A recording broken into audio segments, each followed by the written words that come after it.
the book, just quickly, is just, in simple terms, just going to outline the 6 Pangburn virtues and maxims and how they fit into the world as it is, and how they will and could lead us to a better world from an individual perspective, community perspective, maybe larger scales than that.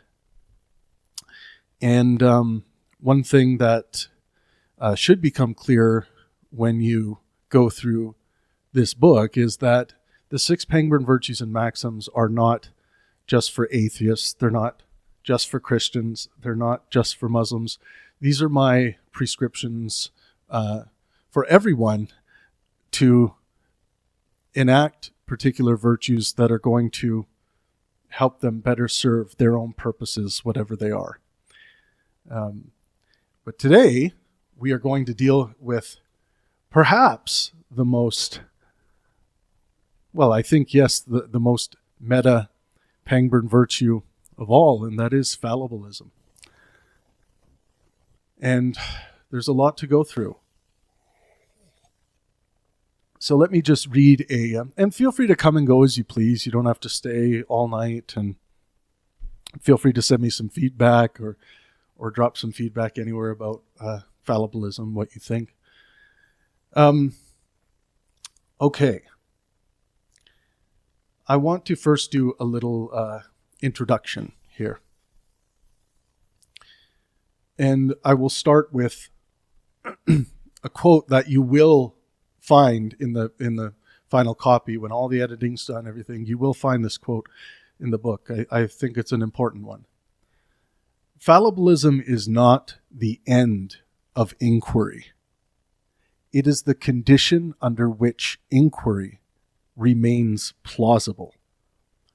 So just one more time, fallibilism is not the end of inquiry. It is the condition under which inquiry remains plausible. Plausibility, when I start talking to you about my epistemological standards, you're going to hear me mention plausibility all the time.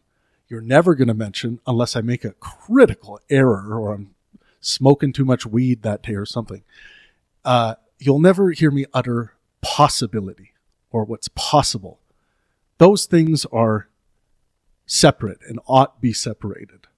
Possibility ought always be separated from your epistemological standards. I think it is a category error to even utter such a word when we're talking about epistemology, and that is possibility. So, yes, there's the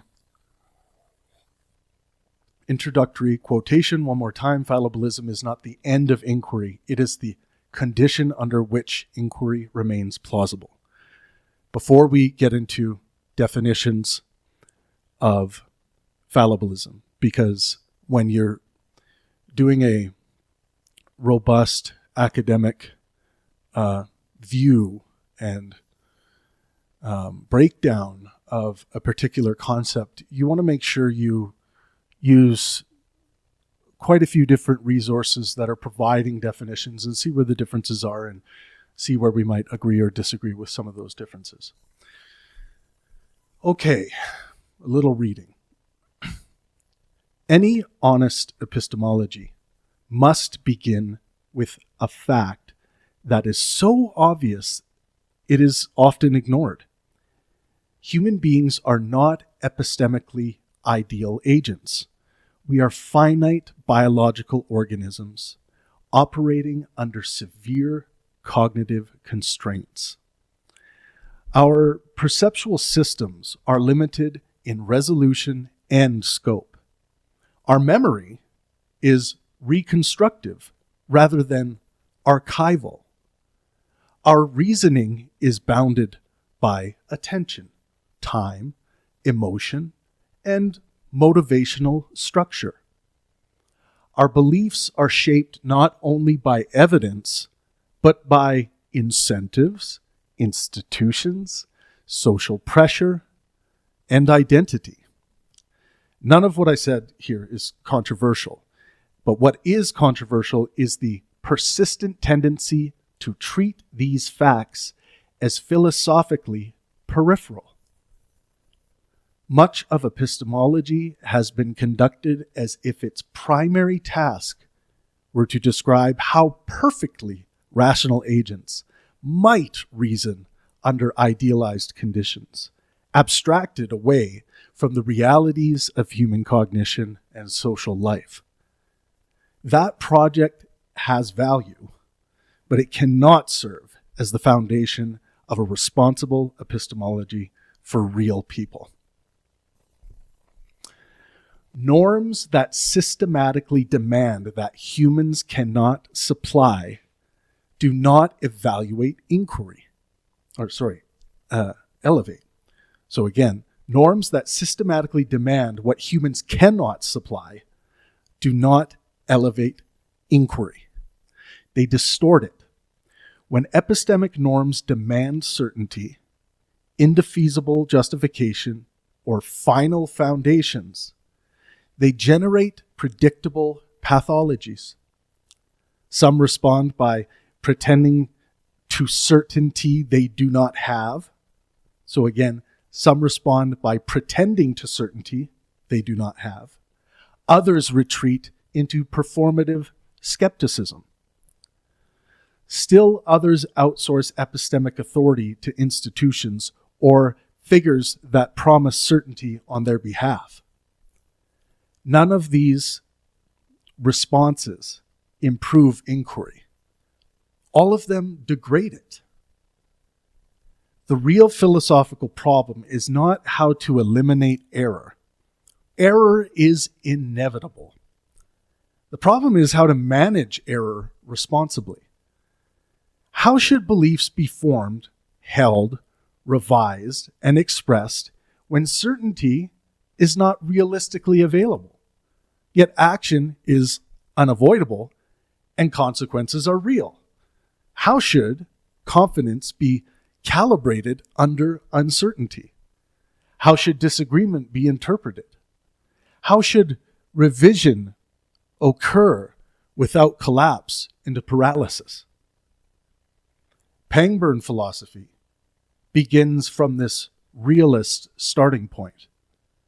The aim is not to lower epistemic standards, but to align them with the conditions under which inquiry actually occurs. One more time, this is very important. The aim is not to lower epistemic standards by doing away with certainty, right? But to align them with the conditions under which inquiry actually occurs. This alignment is not a concession to weakness. It is a precondition of epistemic responsibility. Norms, that is like social norms, the way things ought be, norms that cannot be followed by beings like us are not demanding norms. They are incoherent ones. If they cannot be followed by us, they are incoherent for us to say that's the way things ought be. Inquiry on this view is cooperative rather than solitary. It is corrigible rather than final. It is ongoing rather than terminal. Truth remains the aim, but finality is rejected. Knowledge is not treated as a permanent epistemic state, but as a fallible achievement that must remain vulnerable to correction. This orientation is captured in the guiding maxim of this chapter. Certainty is almost certainly unattainable. One more time. This is the Pangburn Fallibilism maxim. Certainty is almost certainly unattainable. This maxim is not a slogan. It is an epistemic constraint. It specifies a limit on what may be demanded of finite agents without corrupting inquiry itself. A familiar objection arises immediately. Should epistemology not articulate ideal rational standards rather than accommodate human limitations? Does grounding epistemology in facts about cognition not collapse normativity into descriptive psychology? This objection rests on a misunderstanding of normativity. Norms are action-guiding standards for agents. If a norm systematically demands what agents cannot, even in principle, satisfy, it ceases to function as a norm. It becomes an aspirational fiction. Like telling your child to fly to the sky and grab you a chunk of cloud.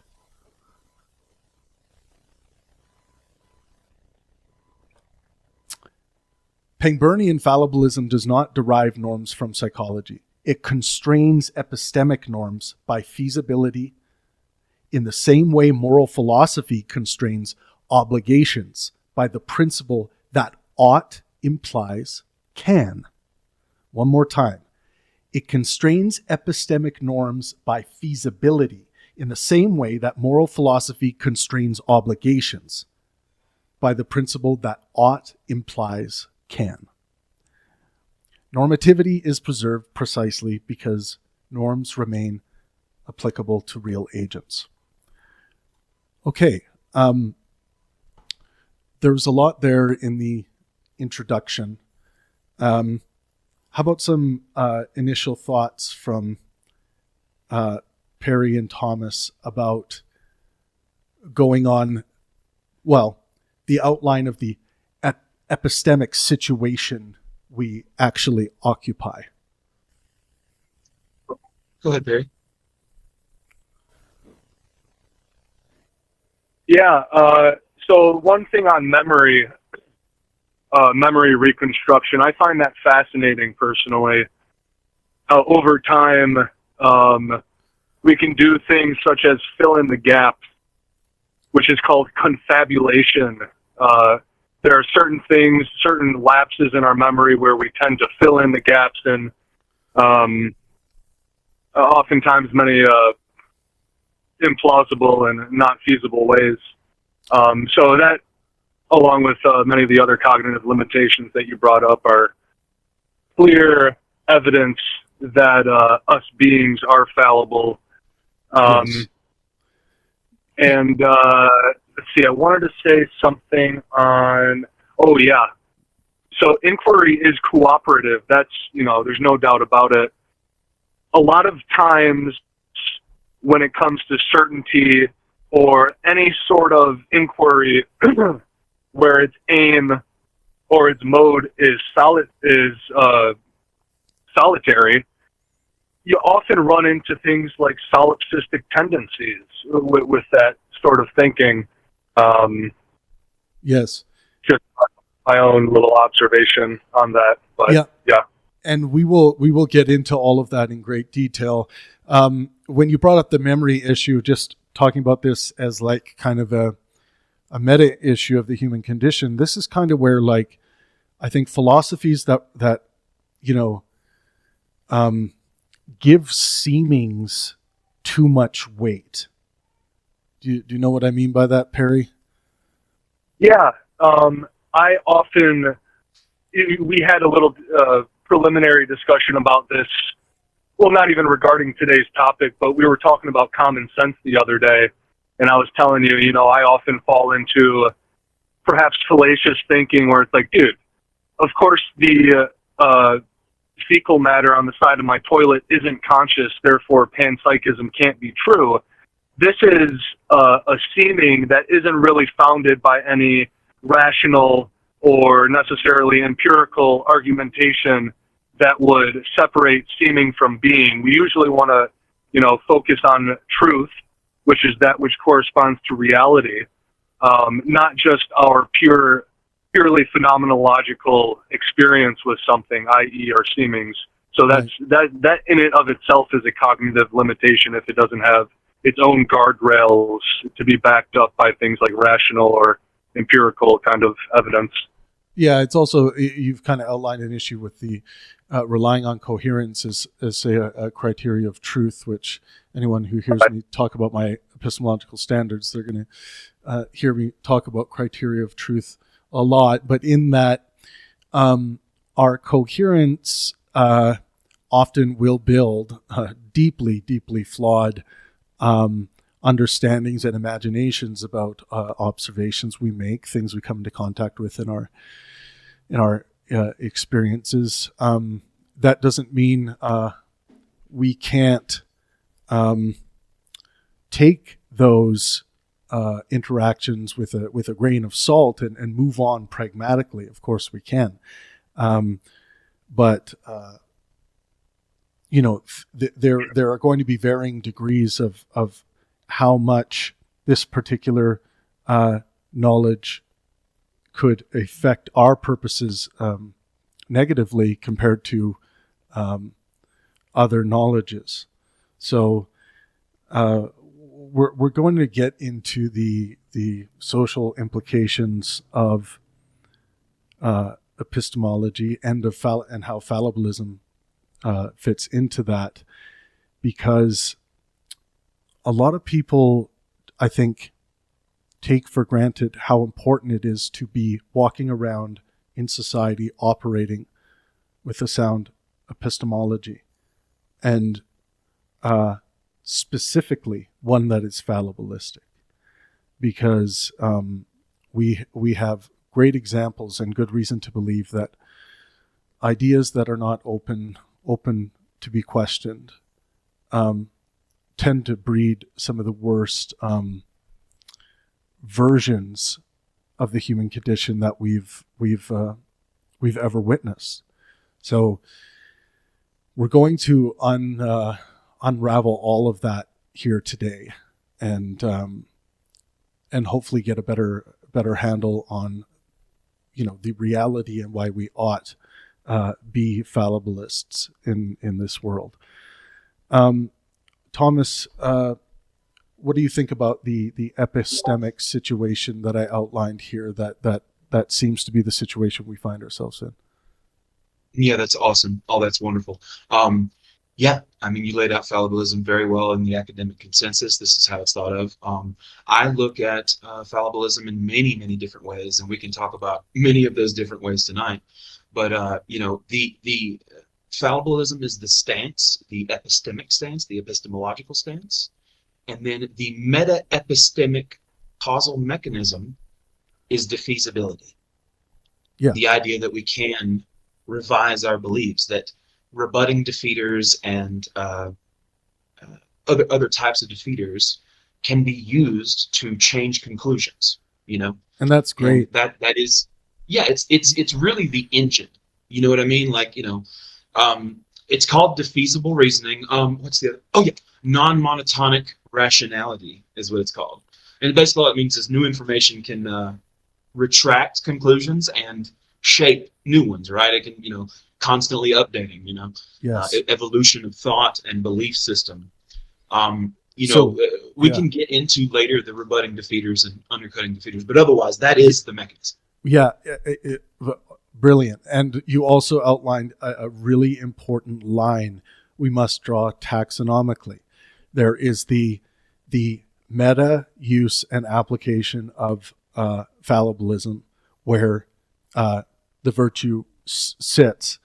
But there's a lot of confusion when I hear people talk about fallibilism within, let's say, the specific framework of epistemological standards, as though that's where it lives, and then meta things outside of that are somehow immune to fallibilism, that people can get away from it when we start talking about metaphysical issues. Let's say let's say one is an idealist, and it's like, well, are you fallibilistic about that? No. This is a metaphysical issue and question outside of where fallibilism sits. It's like, no. There's a taxonomy issue here that needs to be addressed. And if we must call the overarching touches everything within the purview of your experience virtue that is fallibilism, then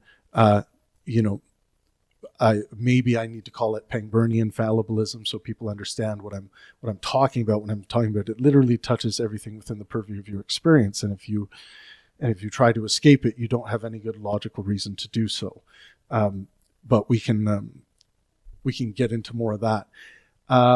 And yes, the psychological realities, some of the psychological realities you outlined, Thomas, and that we're going to go into later.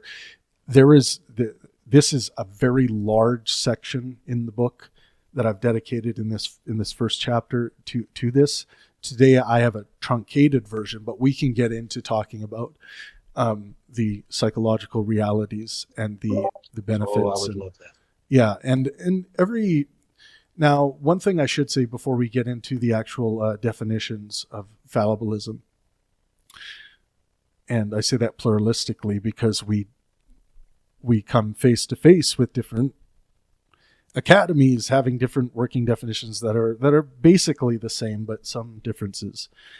I wanted to say that for those of you who don't know, which is outlined in my book frequently, that my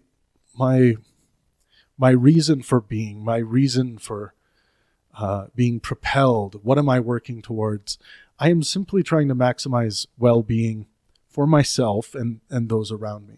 By doing it for those around me, the effect on my physical, mental, and social health, which are the three subcategories to well-being that I think are the most helpful in understanding what we mean by well-being, or what we should mean by well-being. The benefits I get from trying to do more, trying to spread that circle of those around me further and further. I have thought about refining that language a little bit into those within the purview of my experience. That's that kind of is maybe more clear to people, that like those around me doesn't mean like my immediate family and whoever I happen to be standing around. It's those who I am affecting, those who I'm interacting with. That's what I mean by those around me, those who I have any effect on. So this could be people who come and watch a YouTube video of mine. I have a moral responsibility to all of them.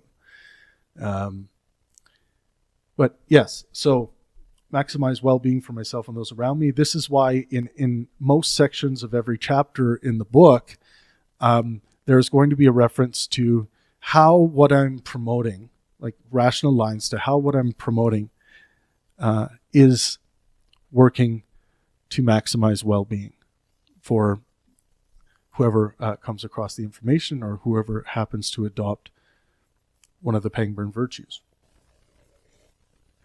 So let's get into what is fallibilism. And also we also kind of talk about why it is necessary in this section. So if you go to Wikipedia, which by the way, Wikipedia is actually a really good place to start educationally. It's an easy place to get to for most people who can't operate, AI engines or other ways of sourcing information on the internet. Wikipedia is a fine place to start.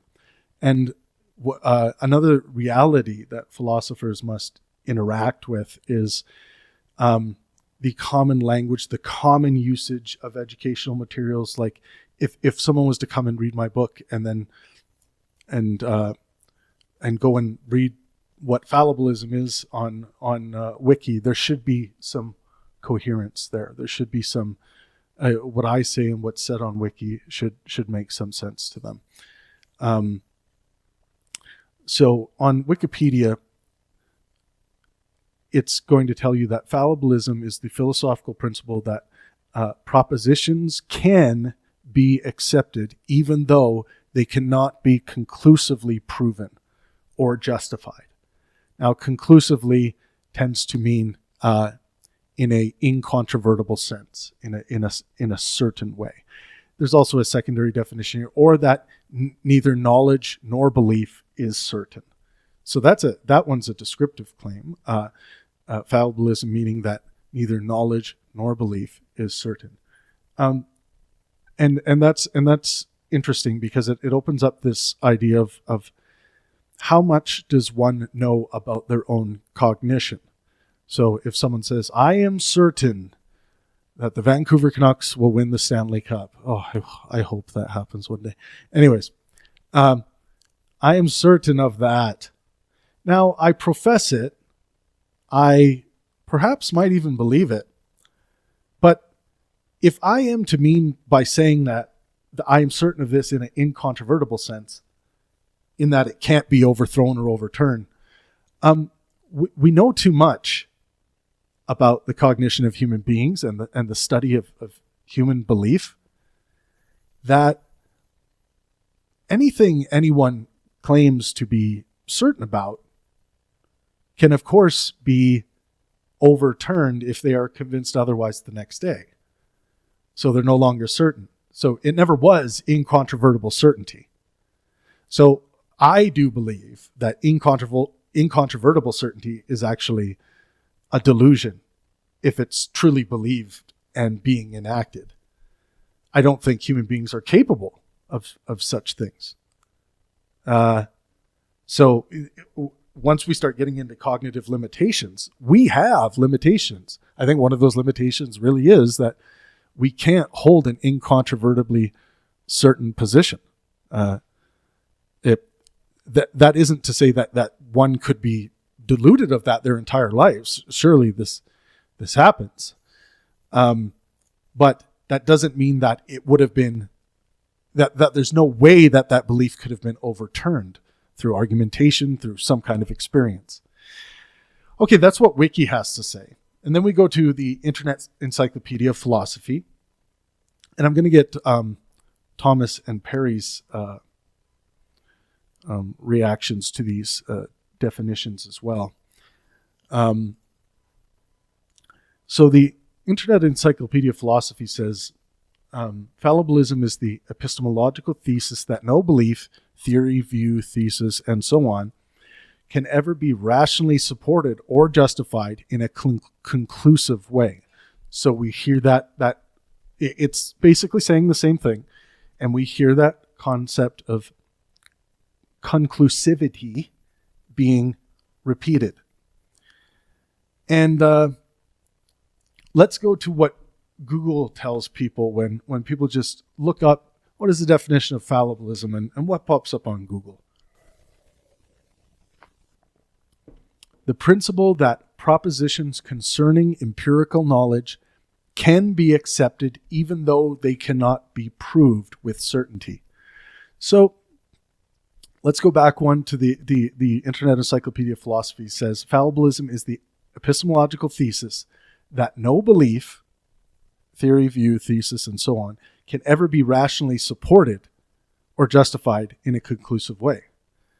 And again, come back to the Google definition, and they have this listed as the philosophical definition: the principle that propositions concerning empirical knowledge, so it's specifying empirical knowledge, can be accepted even though they cannot be proved with certainty. The specification of empirical knowledge here, I think, is a problem. We don't need to say empirical knowledge. We should know more than that about the human condition and what fallibilism is. But it does reference certainty here. Like the wiki definition, the Internet Encyclopedia of Philosophy rendition did not mention certainty. So what I am using thus far in the book is that fallibilism is the view that a subject can know a proposition even though their justification is defeasible and does not guarantee truth. I also add that knowledge does not require certainty. The reason why I add that is because I think it's really important to hammer that into our heads, that short little bit, that knowledge does not require certainty. And when I say knowledge, I am referencing the capital K knowledge.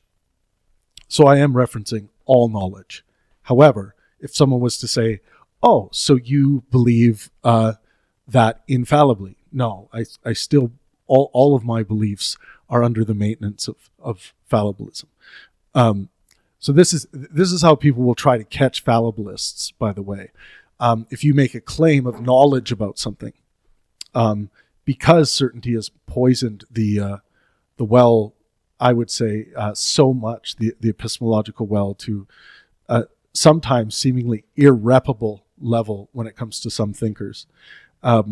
It's hard for them to not keep going back to that, because then you say, like, no, I already said that knowledge doesn't require certainty within my view, within my fallibilist framework, and then it'll kind of just like jolt them out of it. It's like, wait a second, that there's something breaking the rules here, because there's been this assumption in many schools of thought that certainty has something to do with this. But anyways, what do you think, Thomas and Perry, about definitions here? Oh, I have so much to say, but I like Perry going first. Go ahead. Sure. So whenever you have a discussion on definitions, often it falls into a philosophy of language or semantics discussion, kind of meta discussion. So a couple things on, I think it was the Stanford definition that mentioned conclusivity. Me being someone who's grappled with the concept of fallibilism for a few years now, saying something is conclusive may not entirely be an issue for me, but for someone who isn't aware of fallibilism or is, believes in incontrovertible truth in some way, it would be an issue. So we may go into a meta discussion on what these words like conclusive mean. I don't see too much wrong with any of those definitions. One of them, you brought up how it said we can't justify empirically anything, beyond a doubt or whatever it was. It almost makes me think that a Cartesian wrote that definition because, of course, Descartes was a rationalist, right, who, through his methodological doubt, tried to come to some certain proposition. He's like, oh, yeah, of course, you don't empirically, there's a problem with induction, blah, blah, blah. So you can make a lot of arguments with that. But, I'd be more comfortable if it either didn't specify empiricism or if it also included the rational side of how things could be fallible. Right. But I don't have too many qualms with any of those definitions, really. They are all of them are very much trying to deal with the correct phenomena, which is good. You want that. You don't want to come across definitions that are dealing with contradictory phenomena. That would be a problem. Right. Thomas, what about you? Oh, I have so much. Okay, so, as you laid out from the Stanford Encyclopedia of Philosophy, that is what you read from, right? It was actually originally a moment ago. It was actually the Encyclopedia of Philosophy. Oh, okay. So that was still good. It's got a lot of good stuff on. Okay, so basically, as you laid it out, it's basically what fallibilism is basically like the thesis that any belief may turn out to be false, even if we have all the justification for infinity in the world, right? Well, fallibilism is the epistemological thesis that no belief can ever be rationally supported or justified in a conclusive way. Now, I hear that conclusivity used. It sounds like Perry's not the biggest fan of it. I have heard that terminology used as well, but I guess I'm just Kane trying B to summarize. Uses it. Yeah, Kane B uses it. A lot of younger philosophers I've listened to use that as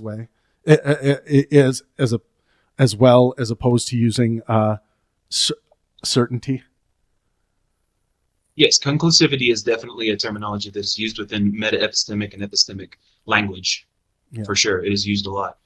It's used along with like explanation, conclusivity, confabulation, like Perry brought up, proportionality, defeasibility, all of these meta-epistemic mechanisms. But mainly, I was just asking, like in general. So I kind of just threw out a random sentence that I've read in the past few days. Is fallibilism is basically that any belief can turn out to be false. No matter how well justified. That's kind of what I remember back to. But I still agree with what you just said a moment ago with your reclarification. So that's fine. That's what you just, more common language version is essentially what fallibilism is getting at. I was just throwing out a quick sentence because you gave the ultra awesome academic breakdown. I was more or less just so you and I could be aligned and locked in. So we're there together. Okay, cool. Right, so basically, I was just going to say that is the philosophical stance. But if you look at and it is a philosophical stance. It's an epistemic philosophical stance, but it's also a structural consequence of human cognition. It totally is, because that undergirds it all. I mean, any epistemology that rejects fallibilism has to implicitly assume some kind of non-human mind. Yes. This is not rhetoric. I mean, this is this is convergence across different fields: cognitive science, psychology, neuroscience, philosophy of mind, philosophy of science. You can keep going. I mean, and we're going to get into fallibilism is basically what remains after we stop lying to ourselves about how many cognitive limitations we have. Exactly. So true. So again, the one I use thus far, introducing the concept of fallibilism by definition, is that fallibilism is the view that a subject can know, and this part is very important because it addresses the most common issue that I think destroys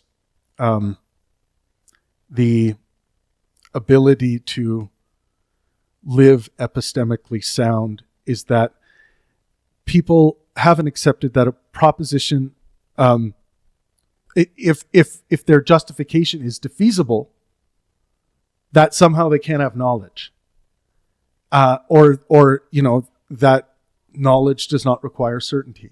These things are just so important that I think when referencing fallibilism, we should always try to reference the fact that you can have knowledge, that you can have fallible knowledge.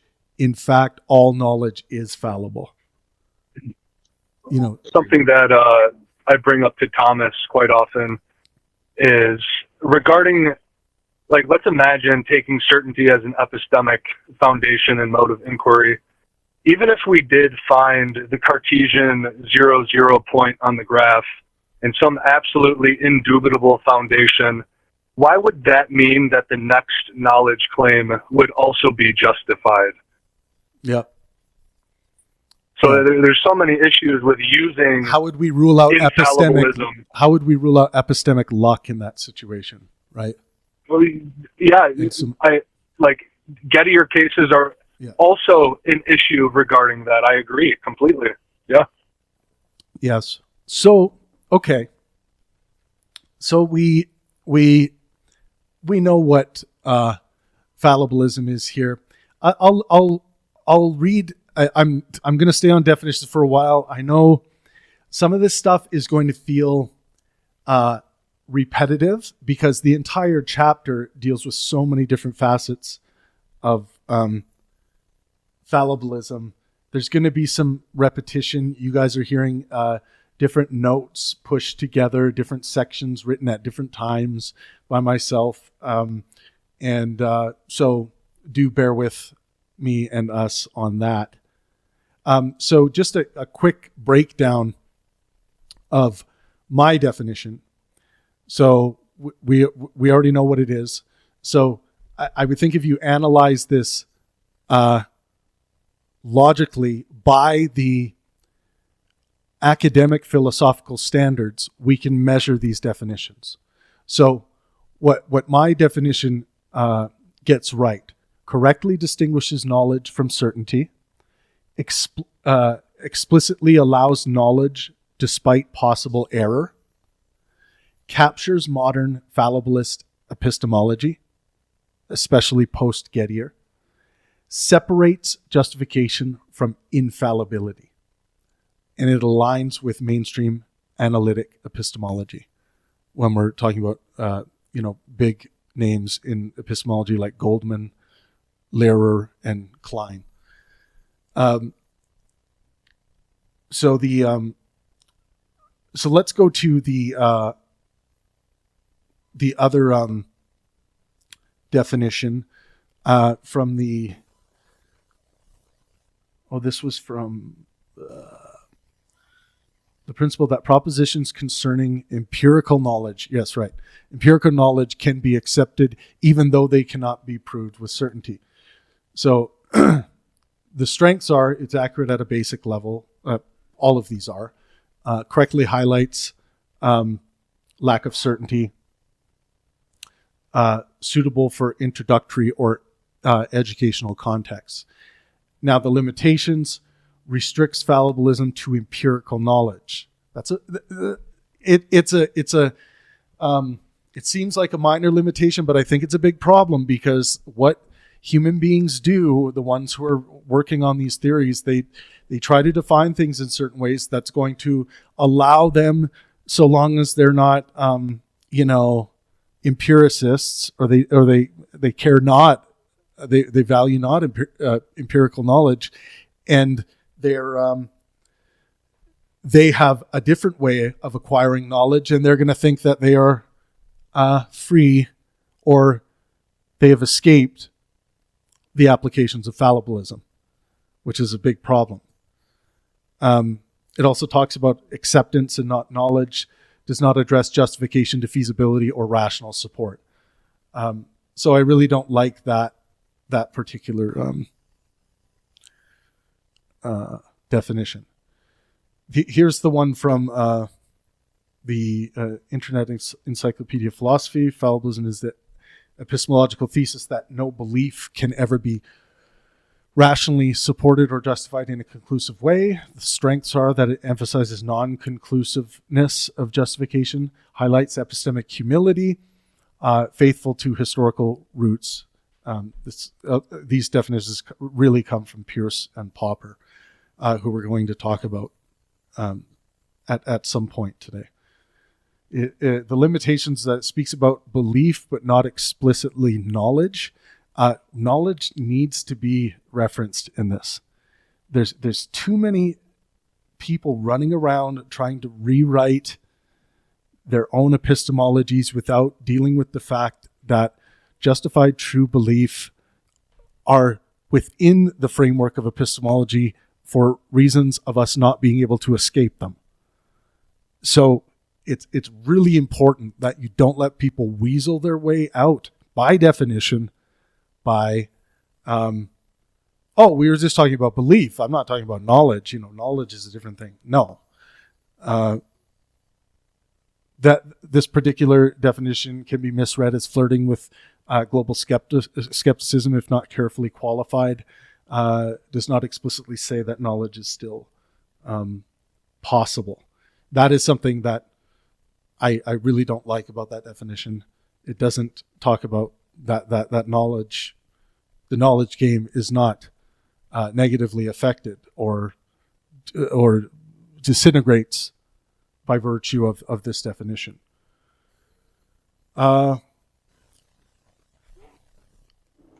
Wikipedia, fallibilism is the philosophical principle that propositions can be accepted even though they cannot be conclusively proven or justified. Knowledge might turn out to be false, implies that it's corrigal. So the limitations, it blends belief, knowledge, and acceptance.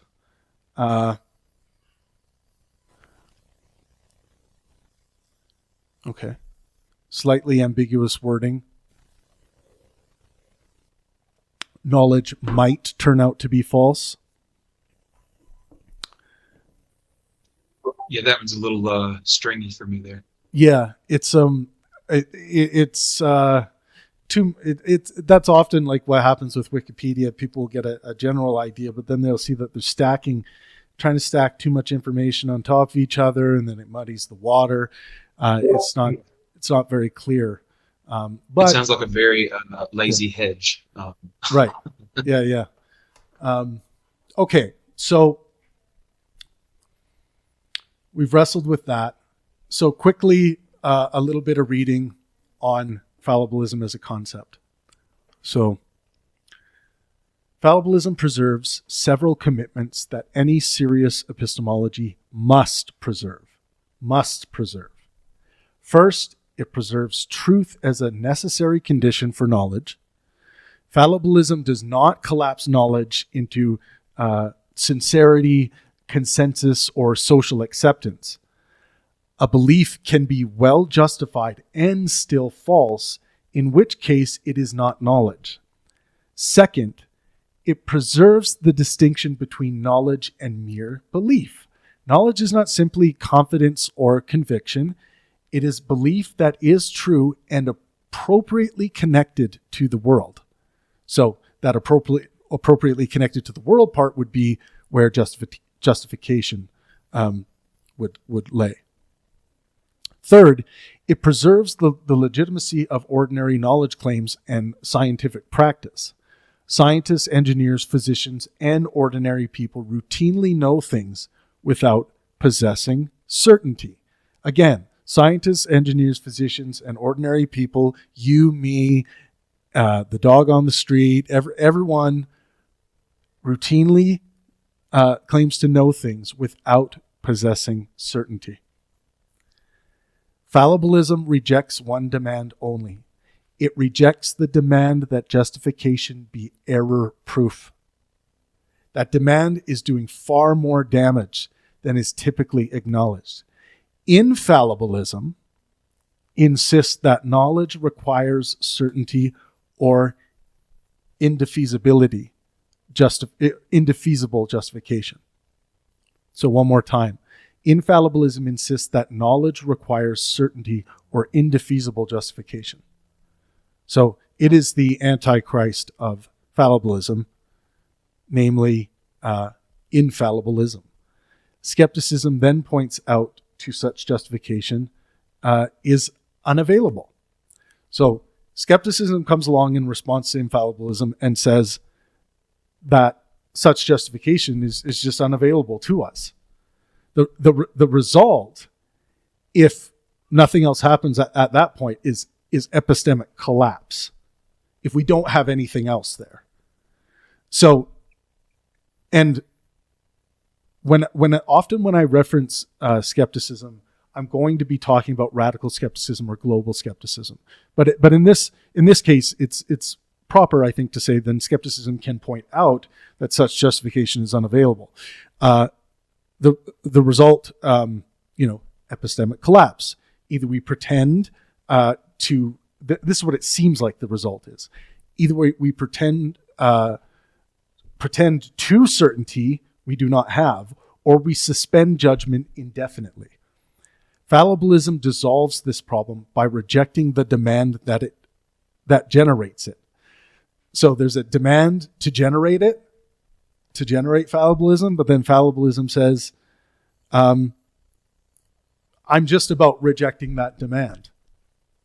So it's born out of necessity due to this phenomena that raises this issue of, okay, well, it seems logically to be the case that you can't have incontrovertible certainty.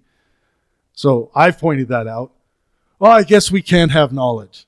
No, fallibilism comes along and says, yeah, no, of course you can still have knowledge. It's just it doesn't have to play by those rules. That seemed like knowledge had to have those rules. Okay, and then a couple more parts here. Fallibilism is not epistemic relativism. Truth is not reduced to perspective, culture, or power. Error remains meaningful because correctness is real.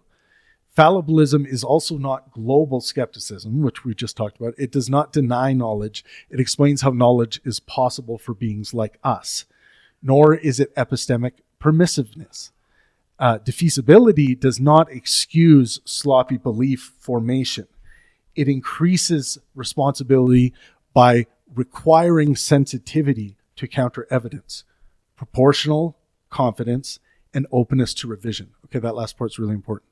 So it increases, fallibilism increases responsibility by requiring sensitivity to counter evidence, proportional confidence, and openness to revision.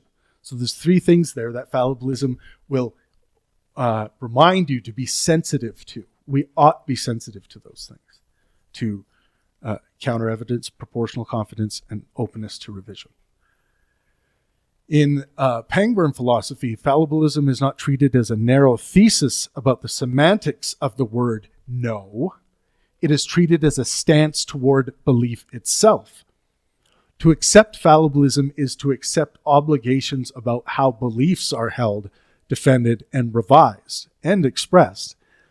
Beliefs are not private ornaments. This part's very true, or very important, because a lot of people think that this idea of, refining your beliefs, articulating your beliefs, learning more about the world, believing more, that this is somehow just like a, this is your own private enterprise. Wrong. Your beliefs guide action, shape institutions, and affect other people. And fallibilism governs that belief conduct. We ought want our belief conduct to be governed by something that is logically sound, demonstrable, almost, to a degree that we could, that we are almost certain of. So governance of belief conduct, you ought want that in yourself and in those around you. A common objection claims that without certainty, knowledge collapses into well-supported belief, simply well-supported belief. This objection assumes that certainty is the only mechanism capable of distinguishing knowledge from belief. So we're back to this issue, tale as old as time, that there's this assumption that certainty is the only mechanism capable of distinguishing knowledge from belief. This assumption is false. Truth still matters. The truth is still there. Reliability still matters. How do we know this is reliable? Well, in most cases nowadays, we would look for evidence. Explanatory integration still matters. Counterfactual sensitivity still matters. Fallibilism rejects infallibility, not rigor within your epistemological framework. Knowledge is distinguished by its relationship to the world, not by the subjective assurance of the believer. Okay, there's a lot there. This is the definition portion and section of fallibilism. Perry, what do you got? Yeah, this is my favorite part so far regarding belief. So it cannot be overemphasized that the openness to revision does not mean moral relativism. The suspension of certain judgments regarding things like certainty and infallibilism does not mean nihilism. Yes. You said earlier in your opening that, what was it? Fallibilism is not a lowering of epistemic standards. It's something, the acknowledgement of our limitations or something, and I think a lot of people who, dare I say, suffer from certainty believe this, that it is a lowering of epistemic standards, right, and is like as if it's weak or something. Yeah. So. And that's so true, Perry, and it's interesting because we are dealing with mass philosophical delusion, in my opinion. That if you think that you are an infallible being in any way, and we haven't gotten to the cognitive limitations yet, but if you think you are an infallible human being in any way, on any positions you hold, regardless of how strongly you feel about those positions, if you truly believe in that infallibility, we call that dogmatism. Dogmatisms ought be resisted because of the reality of what we are. We are fallible beings. Every part of us is open to revision, correction, doubt. Even if we cannot imagine the better answer. Logic takes care of this for us. But as you can see, out of necessity, fallibilism as a concept is abstracted to point out that, certainty is not required here. That the global skeptics can't just say we're done with epistemology.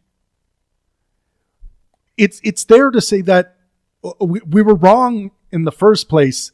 This can keep going, but we're supposed to keep going without certainty tagging along. And this gets into a more meta and modal conversation that we have all the time with our dear friend Nivek about homage to Nivecchia, about how I believe that possibility ought not weigh into epistemological standards or conversations. There's no room for it. What we ought care about is plausibility. Now, it is true in a meta sense that in order for something to be plausible, it's got to be possible. That's all granted. But to insert possibility into your epistemological framework it's a seemingly impossible enterprise. Why? Because if someone says, well, I know that Michael Jackson is moonwalking across the surface of the sun right now. Oh, how do you know that? Well, because you can actually show in quantum mechanics that this is possible. Oh, God.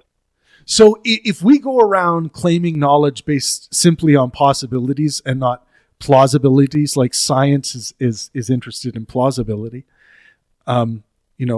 things we can test, and obviously that example I gave, sure, we could,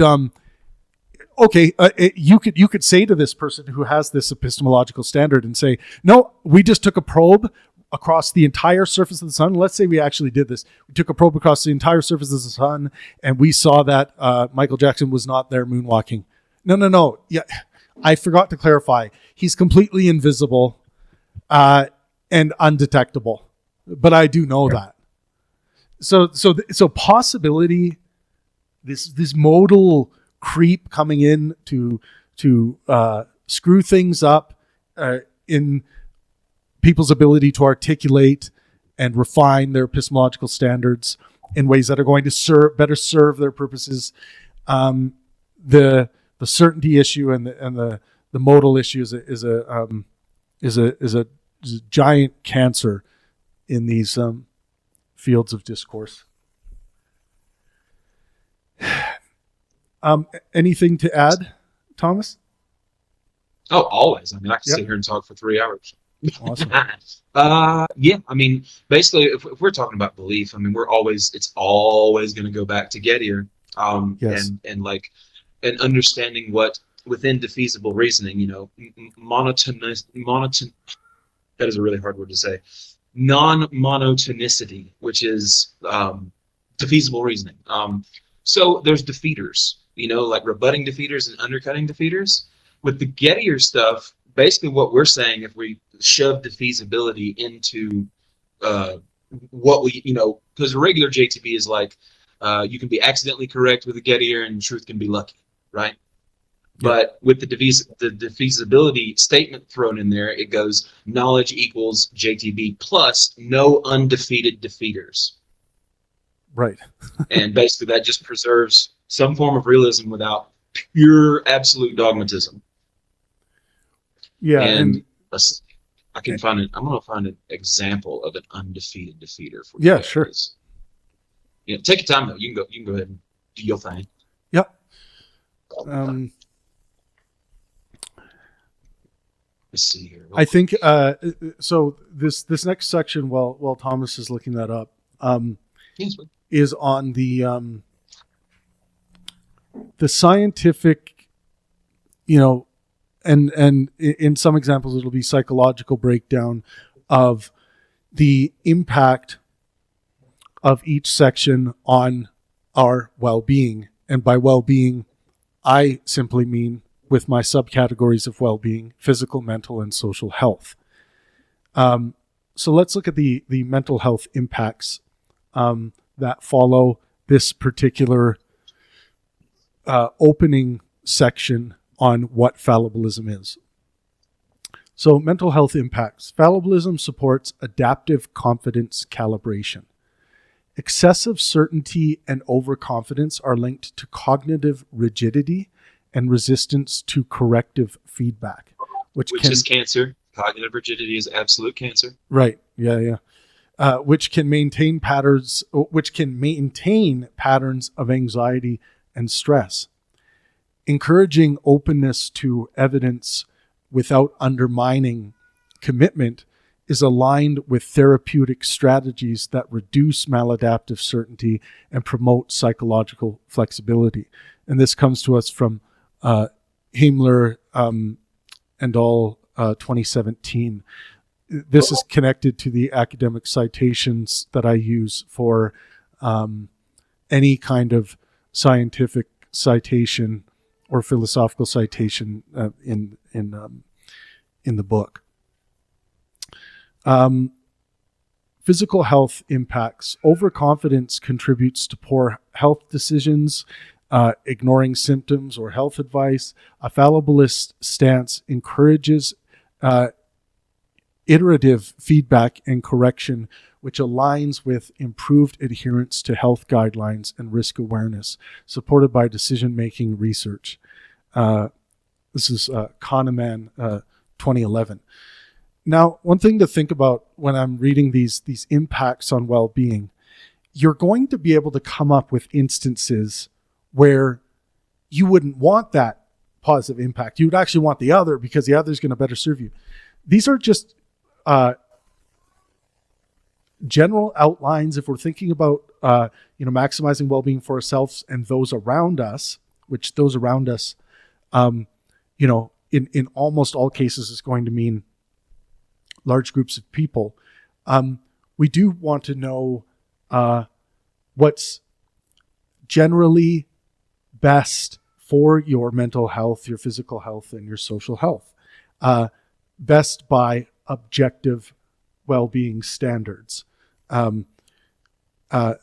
Like something important, a reason why I use well-being as a moral metric is because there are facts about well-being, right? Facts like, fallibilism, like I just read, fallibilism supports adaptive confidence calibration. That's a fact.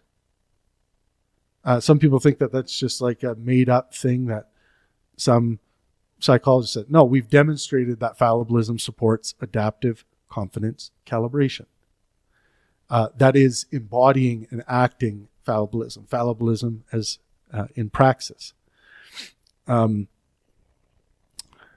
then the social health impacts of fallibilism. Fallibilism fosters trustworthy discourse by avoiding epistemic arrogance. Groups that embrace provisional knowledge tend to resolve conflict more constructively, which increases social cohesion and supports well-being through reinforced interpersonal networks. Think about your own home. How fallibilistic is your own home? Imagine your own home as an entity. How fallibilistic is that entity? If it is true, which it is, that fallibilism fosters trustworthy discourse by avoiding epistemic arrogance, then we ought, if we do care about the social health of that environment, we ought implement fallibilistic strategies and ways of being. And I gave the outline. And just to outline this section before we move on to section 3, and then we'll also get Thomas in with what he was searching for. So the core claim of this section is that the knowledge does not require certainty. Justification may be defeasible while still constituting genuine knowledge. So supporting premises is that truth remains a necessary condition for knowledge. That doesn't just go away if you accept fallibilism.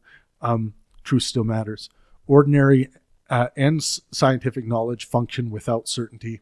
Infallibilism leads to skepticism or dogmatism. So those who stood in defiance of infallibilism, the first breed of them, which we'll get into the history, were the skeptics. But the question after that, and then the question was, well, how do we remove the dogmatism of skepticism? How do we, where do we go now? How do we reframe this so we can keep doing what we're doing and keep being what we be, what we are? Infallibilism leads to skepticism or dogmatism.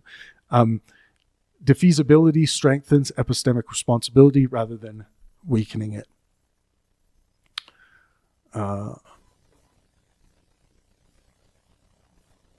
Great. Thomas, were you able to find what you were looking for? I so totally did. Nice. So I found us a good example. So basically, just to understand what defeaters are in epistemology, so there's two types. There's undercuttings and there's rebuttings. And one is basically, hang on, excuse me 1 second. So I apologize 1 second. I'm getting interrupted. I apologize. Just got knocked off. I apologize so much. Okay, so undercutting defeater. You then learn a new piece of information. Basically, I apologize. Undercutting defeaters basically question the reliability of the evidence source, while rebutting defeaters often offer contrary evidence that the belief itself is false. Right.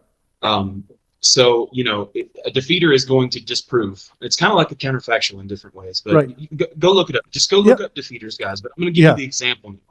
We won't. We won't get. Give us the example. But I'll also say we're not going to get into too much into the zone of epistemology per se. We will get into where how fallibilism will interact with all of this. But give your example, and then we'll. You tell me where you want to go. It doesn't matter to me, but I'm along for the ride. Yeah. Okay, so no undefeated defeaters. It's a specific technical condition used in epistemology. Okay, and it's one of the proposed solutions to the Gettier problems. Mm-hmm. So today, I guess a lot of academics would probably consider this necessary for JTB to count as what they would consider genuine knowledge. So the undefeated defeaters thing is important. So belief: you walk past a clock tower, see it reads exactly 4 p.m., and form the belief that it's 4 p.m. This belief seems true to you and justified by your internal and external reliable sense perceptions, right? The hidden defeater: this is the thing. Unbeknownst to you, the clock is actually broken, and it's stopped 24 hours ago. You're just lucky, right? It was coincidence. The philosophical result: under the traditional JTB, you knew the time, but you didn't pass the no undefeated defeaters. You had a hidden defeater. which shows that you didn't actually know it. So this is why a lot of epistemologists want this, what's it called? No undefeated defeaters test is what they call it. The Right. belief failed that. Yep. And so I would imagine that's a huge part of fallibilism. That's why I said a minute ago, the adding the no undefeated defeaters on the end of it kind of says, yeah, knowledge, but this as well, always unknown hidden defeaters, things like that. So. Yeah, I mean, to me, when someone brings that up within the context of, the discussion today, fallibilism, my question would be, yeah, but this is all done fallibilistically, right? This is all being said fallibilistically. The more meta issue, because I think the issue you brought up, I think taxonomically, wouldn't that be an issue within the confines of epistemology and standards? Yeah. I mean, all of this is, you know what I mean? So the no undefeated defeaters, you will hear a lot of professional epistemologists and stuff use that as tests. But I mean, I follow different types of my own version of JTB, right? And so it's my normative version of epistemology. Right. But academics are going to use this as the thing to require for fallible, revision is that they're, the no undefeated defeaters test. Right. If the belief doesn't pass, you get what I'm saying. I'm repeating myself. Yeah. Sorry. Looping. Yeah. No. My main contention here I think that there is a taxonomy issue with. I believe that fallibilism is a necessary maintenance that sits above and beyond, outside of all of that stuff you just mentioned. I agree. So it maintenances that world. This is why I'm not talking about my epistemology today, Yeah, that's what I'm trying to stay away from is injecting my epistemology into this. Gotcha. I'm, just giving the old academic. Yeah. Yeah. So, okay. So we will get into taxonomy in a couple in a little bit here. We're two sections away from it, but I thought it was important. I'll let you roll. I thought it was important to define, make sure we got a grasp on the concept and a basic overview. Now, where's my okay, here we go. So the next section, Perry, unless you have anything to add before we go to the next section. No, yeah, I mean, we have hundreds of hours on epistemology. Just, I guess, a quick thing on that. As you say, Gettier cases aren't an issue for fallibilists. Just because the clock was broken at 3 p.m. and it happened to be 3 p.m., as a fallibilist, I believe that I was justified in believing that it was true that it was 3 p.m., even if there were actually defeaters that I didn't process and go through. So in the example too, there are other things to acknowledge in that, if I'm walking around and I know that it is around 4 p.m. And then I see 4 p.m. on the clock. What did I believe? Did I believe it was 4 p.m. on the dot, or did I still understand that clocks are not exact? My sense making apparatus and how I interpret the world is not exact. And if you go about this fallibilistically, and it was around that time of day, right? There are still good reasons. Yeah, it's not dark out or something. If you looked at that thing and it's dark out and you think it's 4 o'clock, then that's a different issue, because this is all talking within the scope, within the framework of epistemology. It's not that fallibilism doesn't touch everything and all, but I think we ought, and we will get to the proper categories of where I think this sits eventually here. But nevertheless, there are going to be examples like Thomas brought up for good reason where fallibilism is, I think, forgotten. Like it just like it just happens epistemologically where we just have to remind ourselves that, oh no, but we're still fallible about laws. And then people like a breath, they finally exhale after they're getting all wound up about whether we can be sure if this is the case or not, or trying not to invoke the C word. Okay, so may I interrupt you? Yeah, go ahead. Yeah. I must go to the restroom. I will be gone for just a moment, guys. I'll be right back. Go ahead. No worries. Thank you, sir. Yeah. The logical stability of the Pangburn maxim. Okay, so certainty is almost certainly unattainable. So that's the maxim. I'll put it into the chat so that people don't forget. Because you wouldn't believe how often my maxim here is. I wouldn't say it's straw man. It's not like a purposeful thing, but it's confusing because of the confusing nature of certainty and knowledge and what's in the culture. I think logically it's easy to understand. But I think there's a lot of ways of learning, ways of talking about certainty, in a colloquial sense, that bung people up when they read this. But here we go. So this is my fallibilism maxim. Certainty is almost certainly unattainable. So the maxim is carefully constructed to avoid a classic philosophical error. Claims such as, quote, certainty is impossible, undermine themselves by asserting with certainty that what they deny. That mistake is avoided here. The qualifier almost is not rhetorical padding. It performs the essential logical work. It acknowledges that certainty may exist in restricted domains, such as trivial analytic truths or stipulative definitions. We're going to get more into that part because you wouldn't believe how many arguments I get into mathematicians or math folks about this or logicians.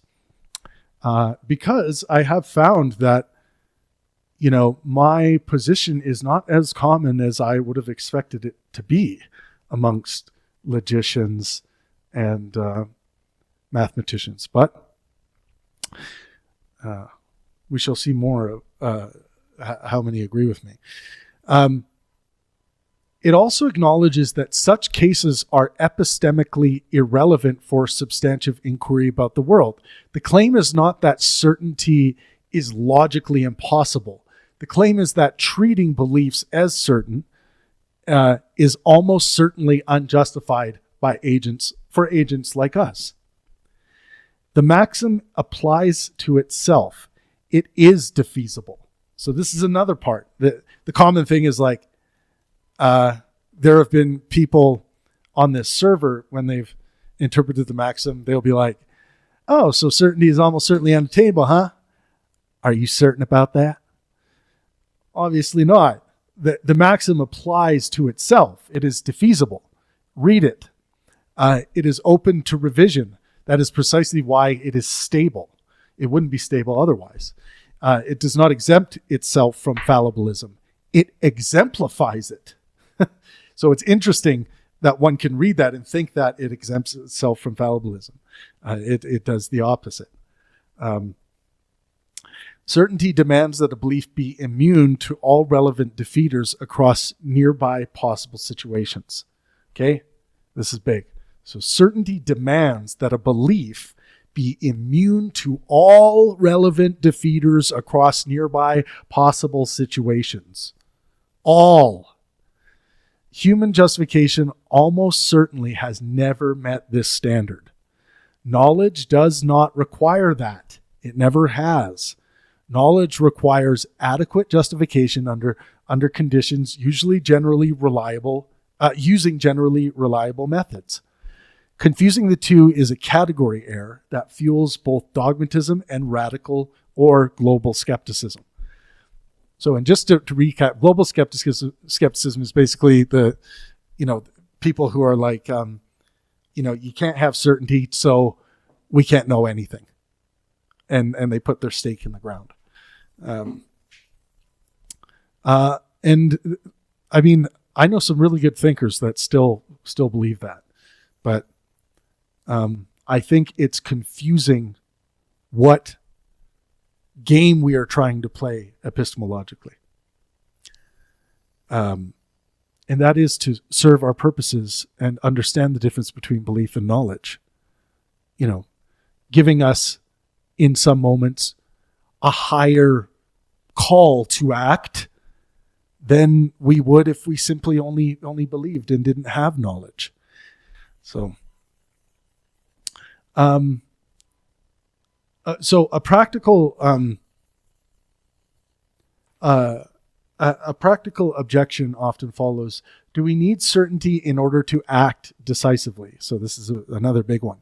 So practical objection often follows. Do we not need certainty in order to act decisively?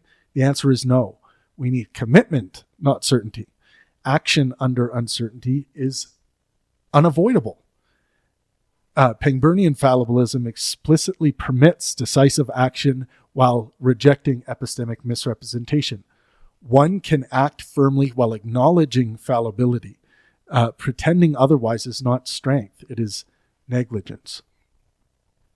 Okay, so on the maxim, Thomas and Perry, do you have any thoughts?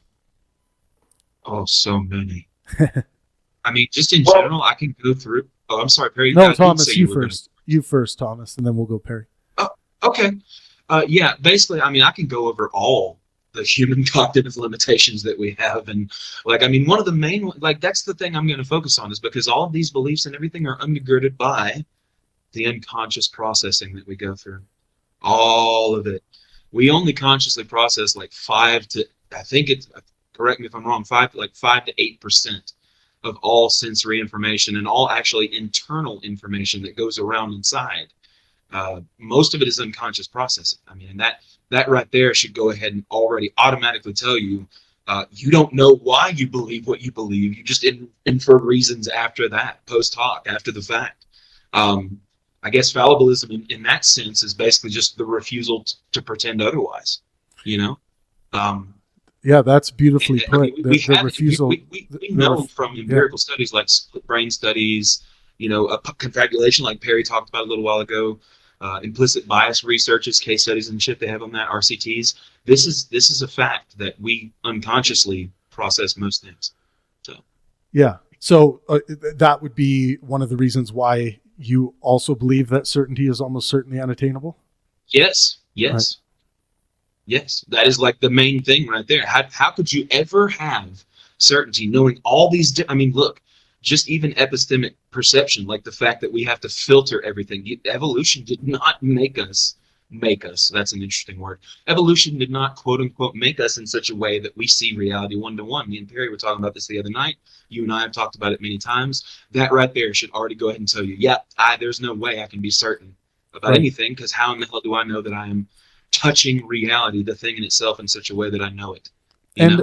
Yes, I fully agree with that. And it's also important to point out when we talk about certainty within this context, we are talking about certainty.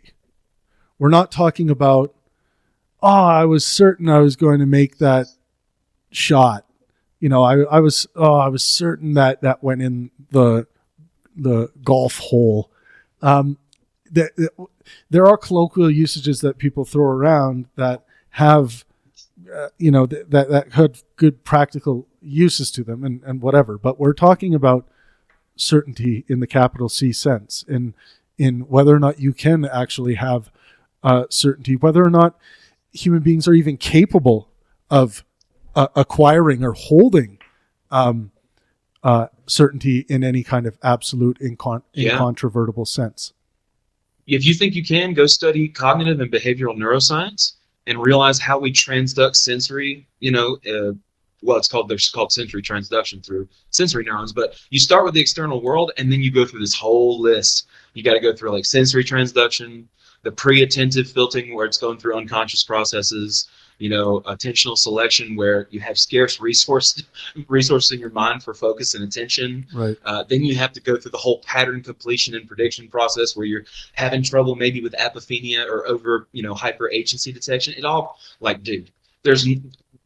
please try to be certain for all that. Or absolutely dogmatically certain. Right. And that's different than having a feeling of knowing something absolutely. We've all had those feelings, right? We've all had feelings of me knowing absolutely that I'm looking at the moon right now. That's what it feels like. But then the question is that what we actually have? Do we actually have incontrovertible certainty here? As an agent, can I acquire that? Can I actually be that? And if I do have it, upon reflection, wasn't it delusional to believe that I had it? If in fact the truth of that proposition could possibly be overturned, that would mean that it wasn't incontrovertible. And the seemingly infinite amount of ways that it could be overturned, like once we start examining this, that wasn't the moon, that was actually the street light. I confused it. Like you start examining this stuff and we make these errors, and that's okay. That's what we are. Fallibilism really is a callback to reality from these ridiculous epistemic standards, and also the negation of that by radical skepticism. Calling them back to reality, being like, no, get back in the game here. And we're going to play this based on something that is known. And what is known is that I would say that certainty is almost certainly unattainable. So as we're playing this game, let's not even utter that concept, because it's of no use to us, because that's not what we are. Perry? Agreed entirely. Or Thomas, yeah. Oh, no, I was just going to, a quick sentence before Perry starts. So basically, in my mind, if you're thinking about this linearly, so absolute dogmatic certainty, incontrovertible certainty in the epistemic sense is cancer, but it's also cognitive rigidity. And there are many studies in psychology that show that cognitive rigidity undergirds pretty much all human suffering. Oh, yeah. The way that we we break instead of bend.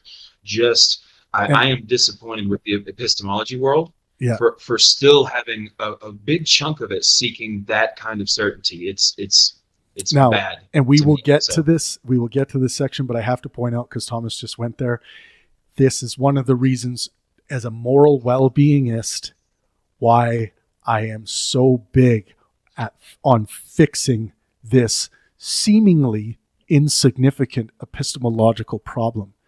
It's causing people detriments to their well-being. We know this. We fucking know this. And it's just treated like it's some stupid game, but I hear people going around Discord and other platforms and spreading nonsense about, infallibility is the right direction. They're literally spreading ideas that are bad for human beings. They're bad for your psychological appetite.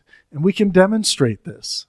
Now, they're bad for your psychological appetite if you're not simply just like kind of LARPing and you don't really believe it, but you like to argue for it. That's whatever. That's just, in a way, that's just bad faith, right? But people who are actually embodying this, we're going to get to the psychological detriments of that other, I would say, dark side of the fallibilistic pendulum. It's true that cognitive rigidity, especially in that sense, is very much suffering, increasing, I guess the best way to say it. I mean, it's definitely going to, because we need to be, as a human species, follow the metaphor and advice of evolution and be flexible. Be flexible instead of absolutely trying to stand in complete certainty and breaking.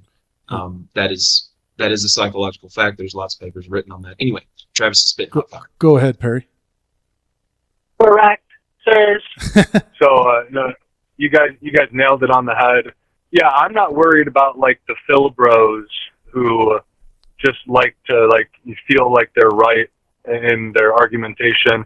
The suffering that I see most pertinent when it comes to really embodying certainty and infallibilism is theism. When you see a lot of these in-depth debates, take Christianity obviously is the most pertinent one, and who believes in divine command theory, and they are certain that everything that God says is good, you can visibly and nauseatingly see the cognitive dissonance that arises when you ask them, okay, if God told you to do this bad thing, I won't, elaborate on it, but just think of any bad thing. They stop and they give pause and they either try and weasel out of it, or there's the people who end up actually saying, yeah, that's the good thing to do. So there's a clear, I go as far to even say empirical, you see the suffering, it's right there. And so there's no doubt that fallibilism does conduce to well-being. And yeah, of course, people use the word certain in the colloquial way. I remember first learning about it back in the call-in days. I won't go too far into story time, but, when quizzing me on it and saying, well, could you be wrong on that? And I responded, I said, 100%. And, you guys were like, well, not 100%. And of course I was just a wee lad philosophically at the time. But yeah, no, you guys, certainty is almost certainly unattainable. I won't jump the gun because maybe you'll bring it up. But as Thomas said, apophenia, right? We have these evolutionary traits of seeing certain things in order to survive. Obviously, that seems to be a defeater towards anything certain. And language. Mind-dependent language is very fallible. Right. I'll digest there and let you go. Absolutely wonderful. Agreed. Yeah, very good. Thanks, Perry. I'll go to the... So we just read through the maxim section. We had a discussion. Now I'll go through the impact on physical, mental, and social well-being coming from the maxim that certainty is almost certainly unattainable. So the mental health impacts. Absolutist belief structures are associated with cognitive rigidity, like Thomas brought up, and heightened threat responses. Framing commitments as defeasible reduces defensive processing and supports cognitive flexibility, which is protective against anxiety and stress maintained by rigid certainty demands. This is again from Hayes et al., 2012. The self-applying nature of the maxim models metacognitive humility. So one more time. The self-applying nature of the maxim models metacognitive humility, which supports adaptive emotion regulation by reducing ego threat during disagreement. So that one's a big one. When in the dialectic, in political discourse, how, if you were to utter the maxim, certainty is almost certainly unattainable, and then listen to how some people talk about their political convictions, they're not acting fallibilistically in the world. And I would say they are losing something by not acting fallibilistically. So yeah, again, the self-applying nature of the maxim models metacognitive humility, which supports adaptive emotion regulation, which is important in the dialectic, we all know, by reducing ego threat during disagreement. Also, I brought up... Just have we seek certainty, we're just ignoring all kinds of shit from evolution. Just everything. Yeah. Just the metaphor of like being able to update ourselves, the how, all that stuff. Yep. Yep. Yeah, it's a cause of a lot of anxiety that is sitting at a level that can be, regulated by good new helpful ways of thinking about things, like that you would go to a therapist for. Need a fallibilism therapist, guys. Yeah. So physical health impacts, reduced. I was going to mention humility was brought up in this. Metacognitive humility. Humility is one of the three subcategories of fallibilism. I have three subcategories of each virtue in the book, and those are the humility is one of the three that we'll that is one I deeply agree with you go on. over. Deeply. Yeah, great. So the physical health impacts of the maxim, if you embody it, you live it, that certainty is almost certainly unattainable. Reduced defensiveness and improved receptivity to correction can decrease persistent in harmful behaviors maintained by false certainty. So one more time, reduced defensiveness and improved receptivity to correction can decrease persistence in harmful behaviors maintained by false certainty. So false certainty, I think, is responsible for maintaining many harmful behaviors. This can be things like, how certain you are that someone has, dishonored you or lied about you, and you're just so certain about this that you're unable to, and this can cause you to engage in harmful behaviors, and you're so certain about this, you can't even realize that this particular certainty that you feel is false. So decision science literature shows that miscalibrated certainty increases risk-taking and error persistence. And this comes to us from Kahneman. That's that direct lack of humility right there. Yeah. And then the social health impacts of the maxim reflexively stable commitments reduce moralized conflict and status competition over, quote, being right, improving cooperation and relational trust, key components of social well-being. Great. So here's just the logical breakdown of what we just went through. The Pangburn maxim is logically coherent, self-applying, and non-self-refuting. Universal denials of supporting premises are universal denials of certainty tend towards self-refutation. The qualifier almost avoids absolute denial. Certainty and knowledge impose different modal demands, and rational belief requires corrigibility, not immunity to error. Okay. We're going to go now to... Actually, I'm going to take like a 1-minute pee break. I will be right back in like 2 seconds. Thomas and Perry can entertain you. Yes, we entertain each other. Perry. Yeah. Can give me a decent account, a little summary of how SPA thought about fallibilism. Socrates, Plato, Yeah. Aristotle. It's so funny because I think about this all the time. And, we talked a little bit about yesterday the three periods start to seep his own ideas and use Socrates as a mouthpiece. That's right.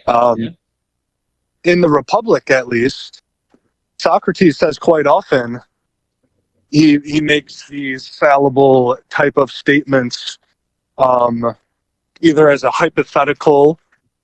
So he takes what Travis was saying in terms of infallibilism and how it leads to kind of like the radical skeptic and global skepticism. Yeah. He was a global skeptic, where he would say, oh, well, couldn't it be the case that this, and this, therefore the proposition in which we're dealing with may not be true? So he was Pyrrhonian skeptic before Pyrrhonian skepticism was cool? Yeah, I mean, it's at least easy to see how skepticism, which is a post-Socratic thought, there's Epicureanism, Stoicism, and skepticism. It's easy to see how it led to Pyrrhonian skepticism. But keep going. Of course, I like people like Plato and Nietzsche because I have a lot of qualms with them, and one of them is the absolute certainty that comes out of at least Plato.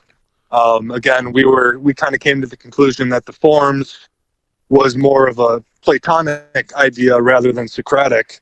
Yeah. But yeah. And so fallibilism was kind of there, but still those guys were, what would you think, certaintists in some ways? I think because Plato had a very pessimistic view of this world, of uncircled circles and change, that we couldn't be certain, at least here.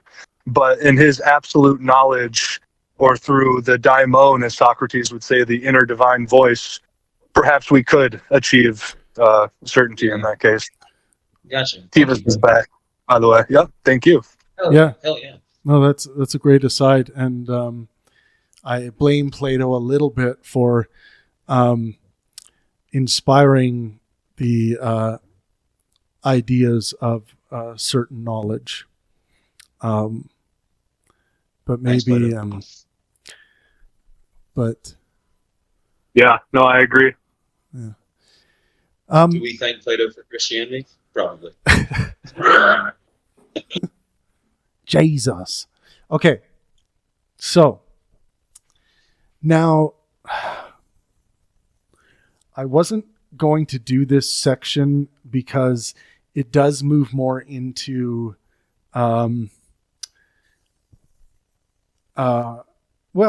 it does still kind of stay in the where I want to stay with regards to fallibilism, but let's go through it anyway. So formal epistemology and the role of idealization. So contemporary epistemology often proceeds. So these are some clarifying.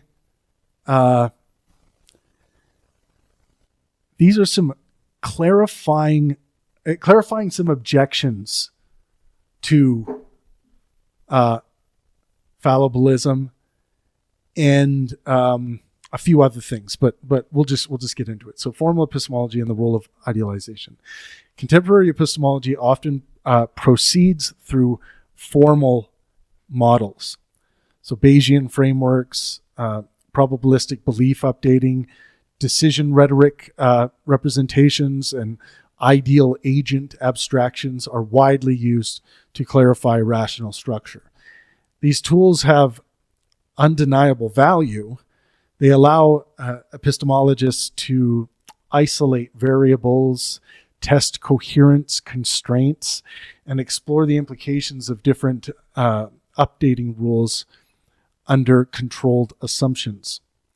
However, Pangburnian fallibilism insists on a crucial distinction.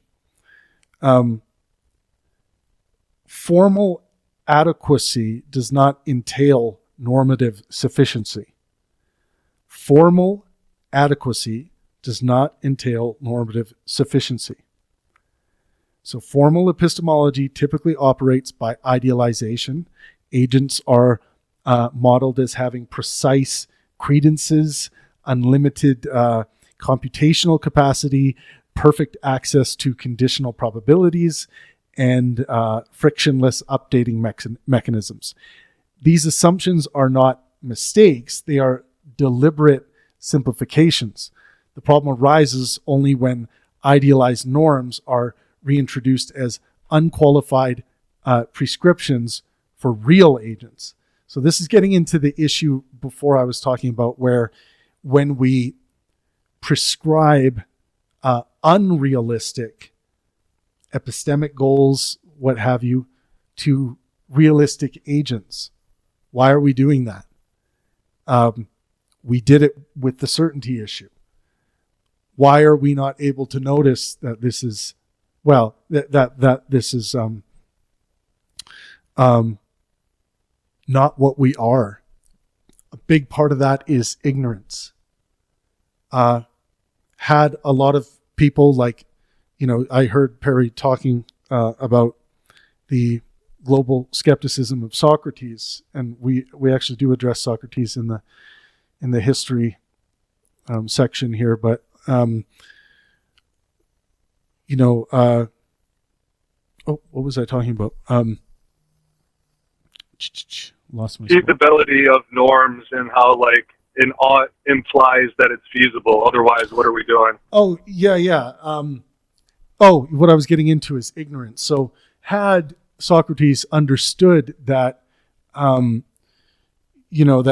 about the cognitive limitations like we have access to today, surely Socrates, we have great reason to believe that he would be a fallibilist.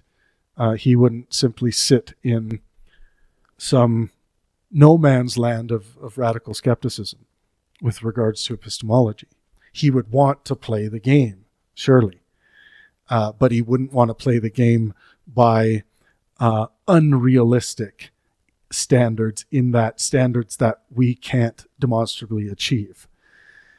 So a lot of this is we clear up the ignorance, and then we start understanding the why we thought, one way, absent the information. But you also start to wonder, like, why weren't we just more humble, and isn't skepticism even a more humble enterprise? What's that? Lightheartedness. Yeah. Definitely. Like one of the chapters we're going to get into is we're going to be talking about lightheartedness, but and it does, like fallibilism, I think it should touch everything. A bit of lightheartedness, a bit of understanding that perhaps there is more to learn. I mean, we're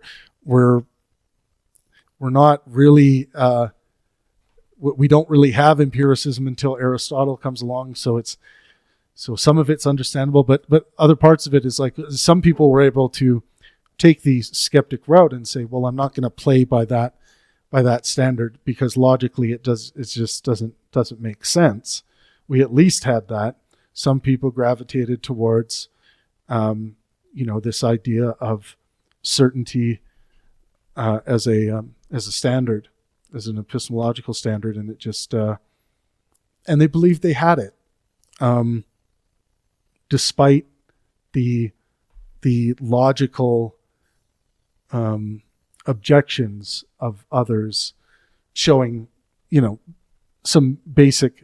pointing to some basic realities, like you cannot rule out all possible contradictions because you do not have access to them. And even if you feel like you have access to them, or you feel like your work is done, it's still at least possibly possible that there's still a stone unturned, right? That if someone says no, they look like a complete idiot.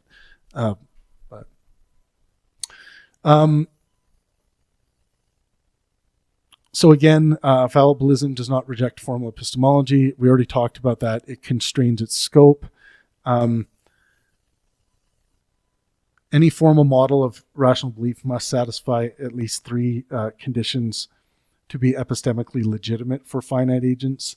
I think we already talked about feasibility, defeasibility, and non-certainty.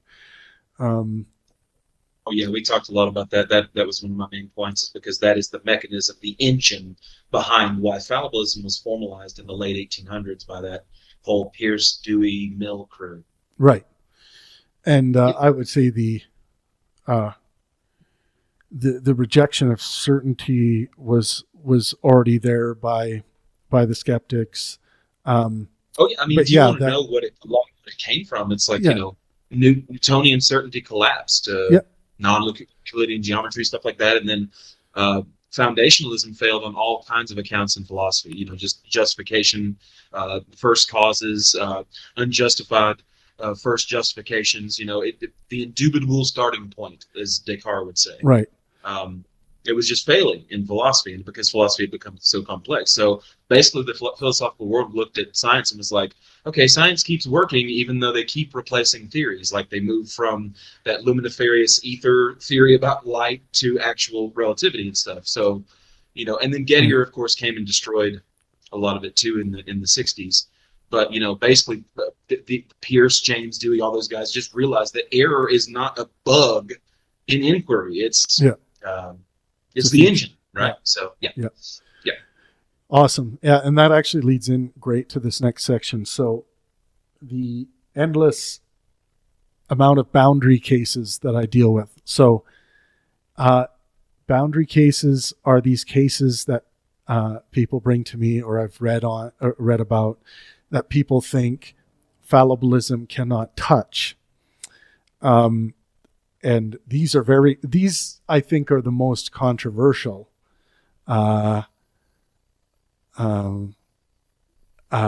areas of trying to accept fallibilism in its true full form, these boundary cases. So let's talk about logic, mathematics, and apparent certainties. So persistent challenge for fallibilism concerns domains that appear to involve certainty, most notably logic and mathematics.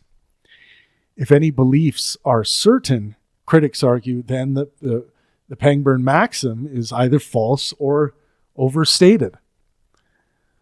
So analytic truths, stipulative definitions, and formal systems may claim certainty relative to axioms, but it is still at least possible that even these certainties are flawed.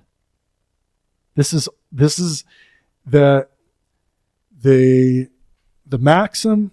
Fallibilism applies here like anywhere else, despite how good we think we are. Even if we cannot produce, let me read this part again one more time. Analytic truths, stipulative definitions, and formal systems may claim certainty relative to axioms, but it is still at least possible that even these certainties are flawed, even if we cannot produce an example. If we cannot produce an example, this doesn't mean one doesn't exist. And we would need to examine all possible worlds to rule out any possible contradictions to truly be certain. So let's talk about this one for a bit, because this is a big one. Yeah, go ahead. Well, I was just going to say, this is basically Gödel's incompleteness theorems. And, it can show that any axiomatic deductive system with a formal language it relies on axiomatic acceptance. I mean, because otherwise it only the certainty, quote unquote, only works within the system. Like calculus or something like that. Right. The axioms for calculus don't work for algebra, even though they're compatible. Anyway, regardless, this is where any even deductive system would fall, because here's the logic chain. It's all language, logic, informal, deductive, mathematics, music, how we speak, body language. Guess what? All of that's made up by us, and guess what? We're fallible. Yeah, right. Bingo. Anyway, it's just hard to deny that, the actuality of that. Anyway. Yep. Perry, do you have anything on that little piece there? I feel like a one-man army oftentimes when I'm dealing with this idea that math or logic is, oftentimes in the text chat or in some group chat, everyone is all of a sudden a Platonist, and they believe that, math is the most indubitable thing ever. Right. But Thomas said it perfectly, 2 plus 2 is 4. Oh, obviously, I'm certain about that. It's only because we create the rule and based on our inference with reality, which I'm sure you'll get into defining logic, that 2 plus 2 equals 4. If we changed that axiom, then 2 plus 2 might equal 5 or something else, and that'll defeat the whole purpose. So yeah. And people think that reality robs the equation of its significance.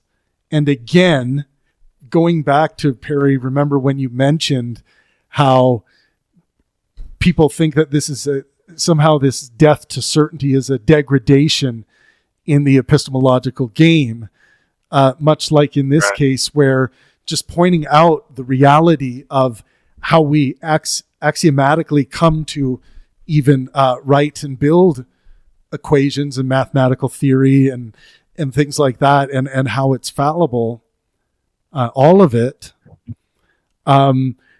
somehow that must mean that this is all less significant than it once was, and that is just a dogmatism in and of itself. It rings to me like a religious tenant being exterminated by better information. One more quick thing, and it's something to add on to that. I've been strawmanned quite a bit when dealing with something like the cogito. They say, "Oh, you're just denying experience. You're just denying that you have." No, I'm not. I know that I have a self. Yeah. I'm not under the dogmatic impression that is incontrovertible and that is beyond revision somehow. Yeah. No, that's amazing. That's a perfect example. I argued in university with my philosophy professor about this because he held what he believed were incontrovertible certainties, and the cogito was one of them. He's like, you can't get away from it. And I was like, well, just because we can't imagine how we can get away from it, it doesn't mean there isn't a way away from it. And he's like, oh, you can say that about anything. Yep. And I was like, yes. You got it. You got it, man.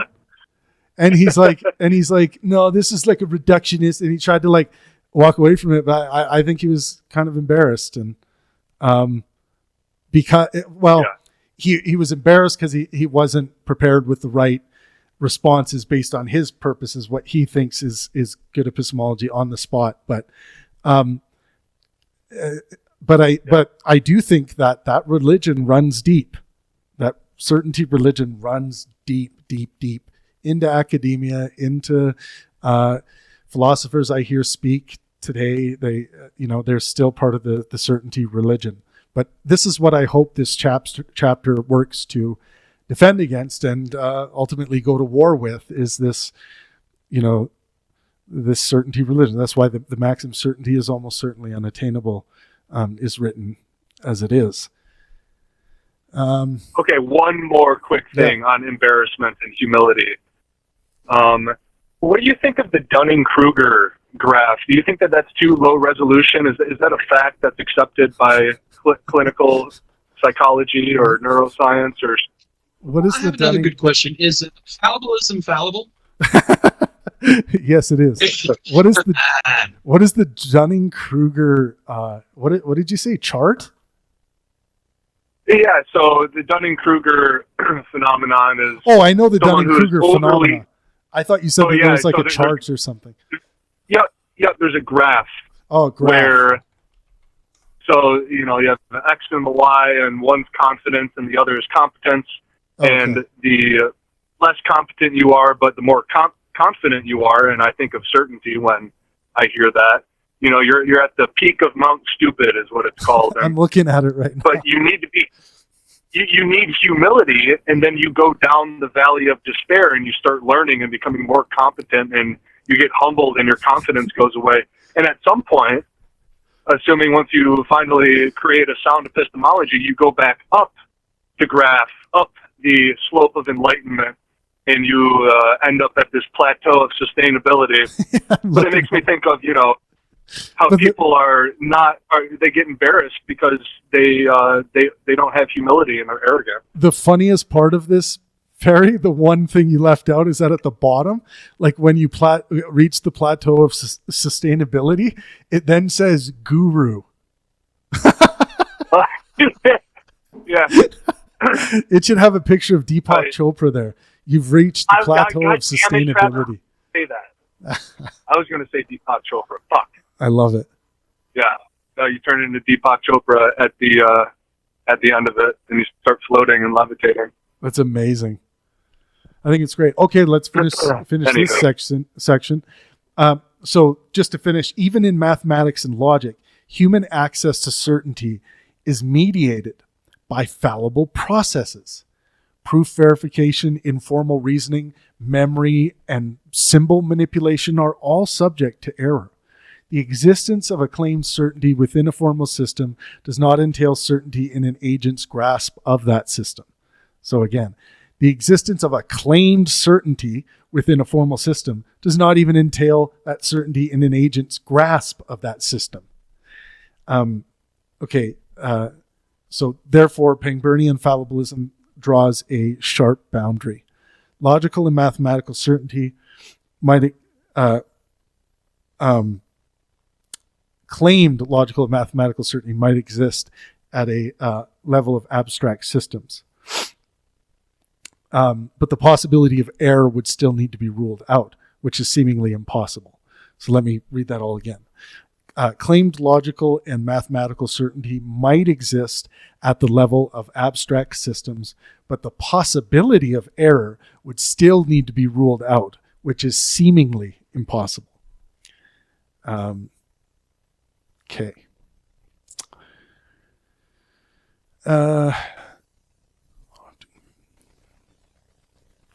Okay. What I want to go to next is, we've finally gotten to taxonomic conceptual clarification. So where fallibilism lives in philosophy. We talked a little bit about this, but fallibilism is not a theory of knowledge. It is a constraint on theories of knowledge. It does not tell us what justification is. It tells us what justification cannot require.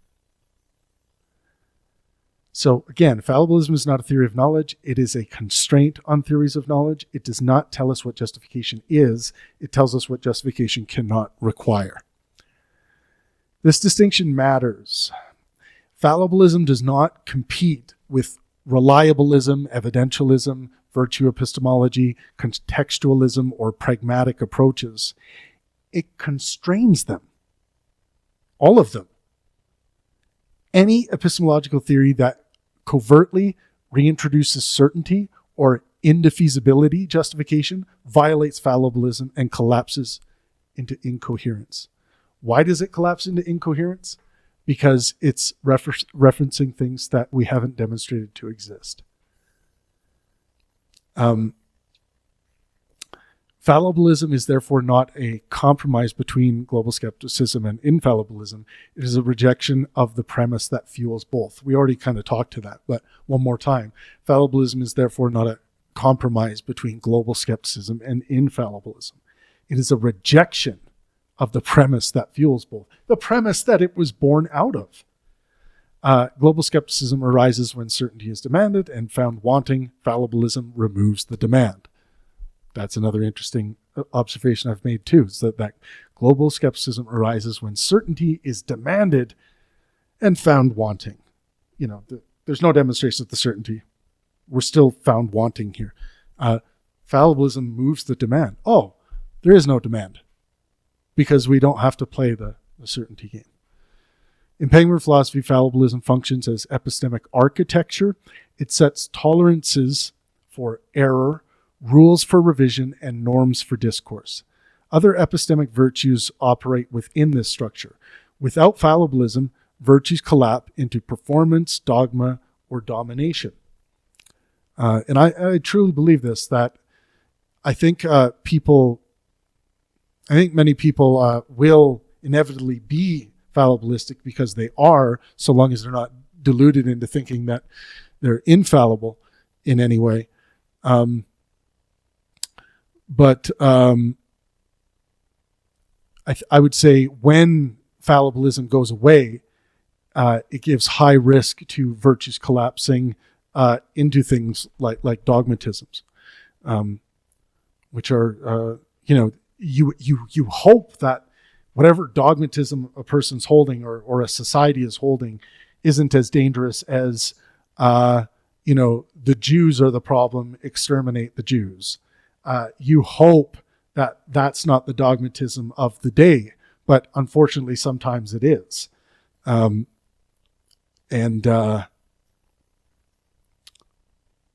would say that fallibilism, and I in certain pieces in my book, I venture to show where things like fallibilism and some of the other virtues can do well to turn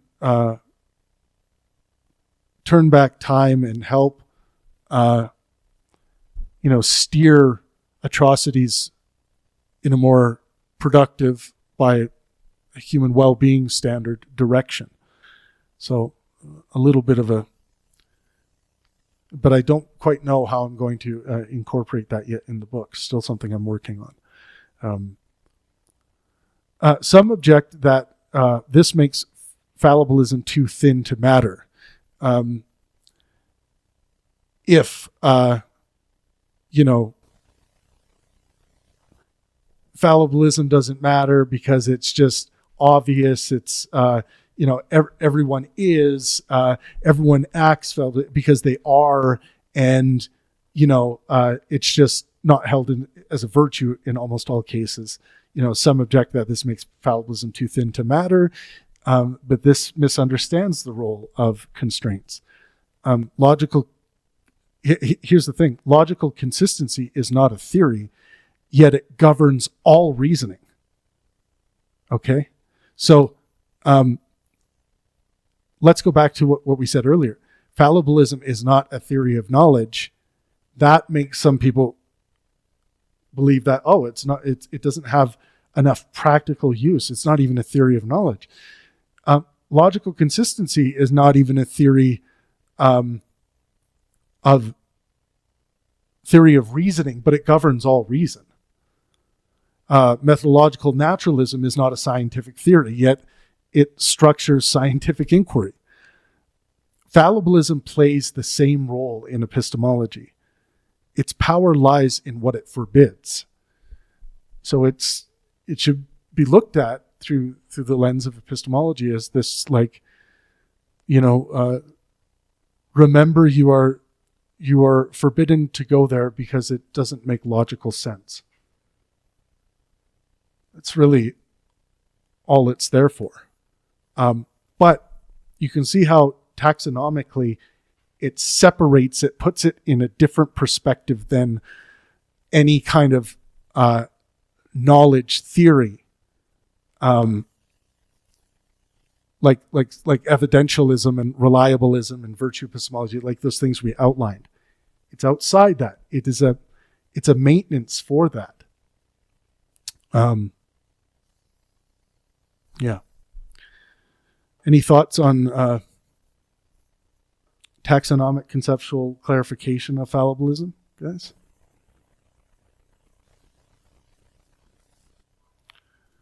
If you're still with me. Well, nothing. Thomas stepped away for a bit. I'm sure he would have something to say on that. Yeah. I'm back. I literally just sat back down. Go ahead and I'll catch up.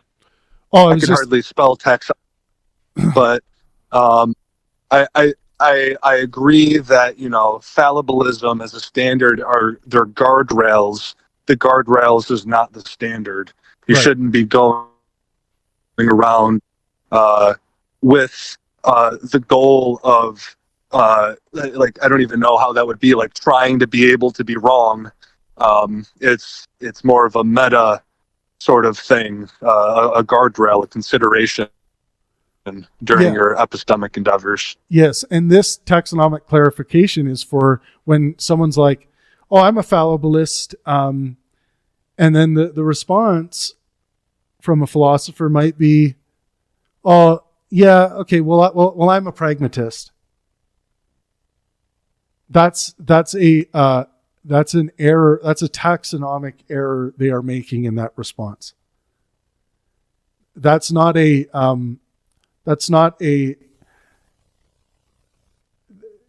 they should be responding with like, "Oh, really? Oh, I'm an infallibilist," or something else that lives on the peripheries of epistemology. So I don't know, Thomas. Do you have anything on that before we move forward? No, I think I'm going to let you guys stay in that because I didn't have. Yeah, go ahead. Go ahead, seriously. I'm loving this. No worries. Okay. So the let's do the logical breakdown of section 4 before we do the well-being science. So the core claim is that fallibilism is a meta-epistemological constraint rather than a first-order theory of knowledge. So that's the basic breakdown. Again, fallibilism is a meta-epistemological constraint rather than a first-order theory of knowledge. That is correct, sir. Yeah. Imagine knowledge is the black hole. Nothing escapes the black hole. And fallibilism is outside. Just for taxonomic purposes. It's not that fallibilism doesn't go into and infiltrate everything within the black hole, but it lives outside. What they say in philosophy, sometimes it is orthogonal to 90 degrees to. A lot of that is used sometimes. Yep. Speaking orthogonal. of things like you're referencing that link. I'm actually going to. You and I, Thomas, can have and Perry, whoever, can have a talk about the concept of orthogonal. Did I say that right? Orthogonal or orthogonal? It's the 90-degree one. It's the one that means like in adjacent, like what is that called? Perpendicularity kind of thing. Whereas it cuts across. I think it's those orthogonal. Domains, isn't it orthogonal? Yeah. Probably so. But yeah, the idea is that it cuts across domains rather than being parallel with them, as in it intersects with all. It's kind of like you were talking about fallibilism being the meta-epistemic map, and it orthogonally cuts across all the rest of what you've been talking about, philosophy, all that other stuff, right? Epistemology in general. Yep. Great. Love it. I don't ever use that in philosophical language, but I think it's a great word. I should adopt it. Orthogonal. Lots of philosophers use it, but I'm very sparing with it because sometimes it doesn't apply. But here, I think it directly applies to what you're saying. Yeah. Great. Thank you, Thomas. Princess Pedantic at your service. I love it. Fallibilism is a meta-epistemological constraint rather than a first-order theory of knowledge. So, the supporting premises for that are that fallibilism does not define justification or reliability.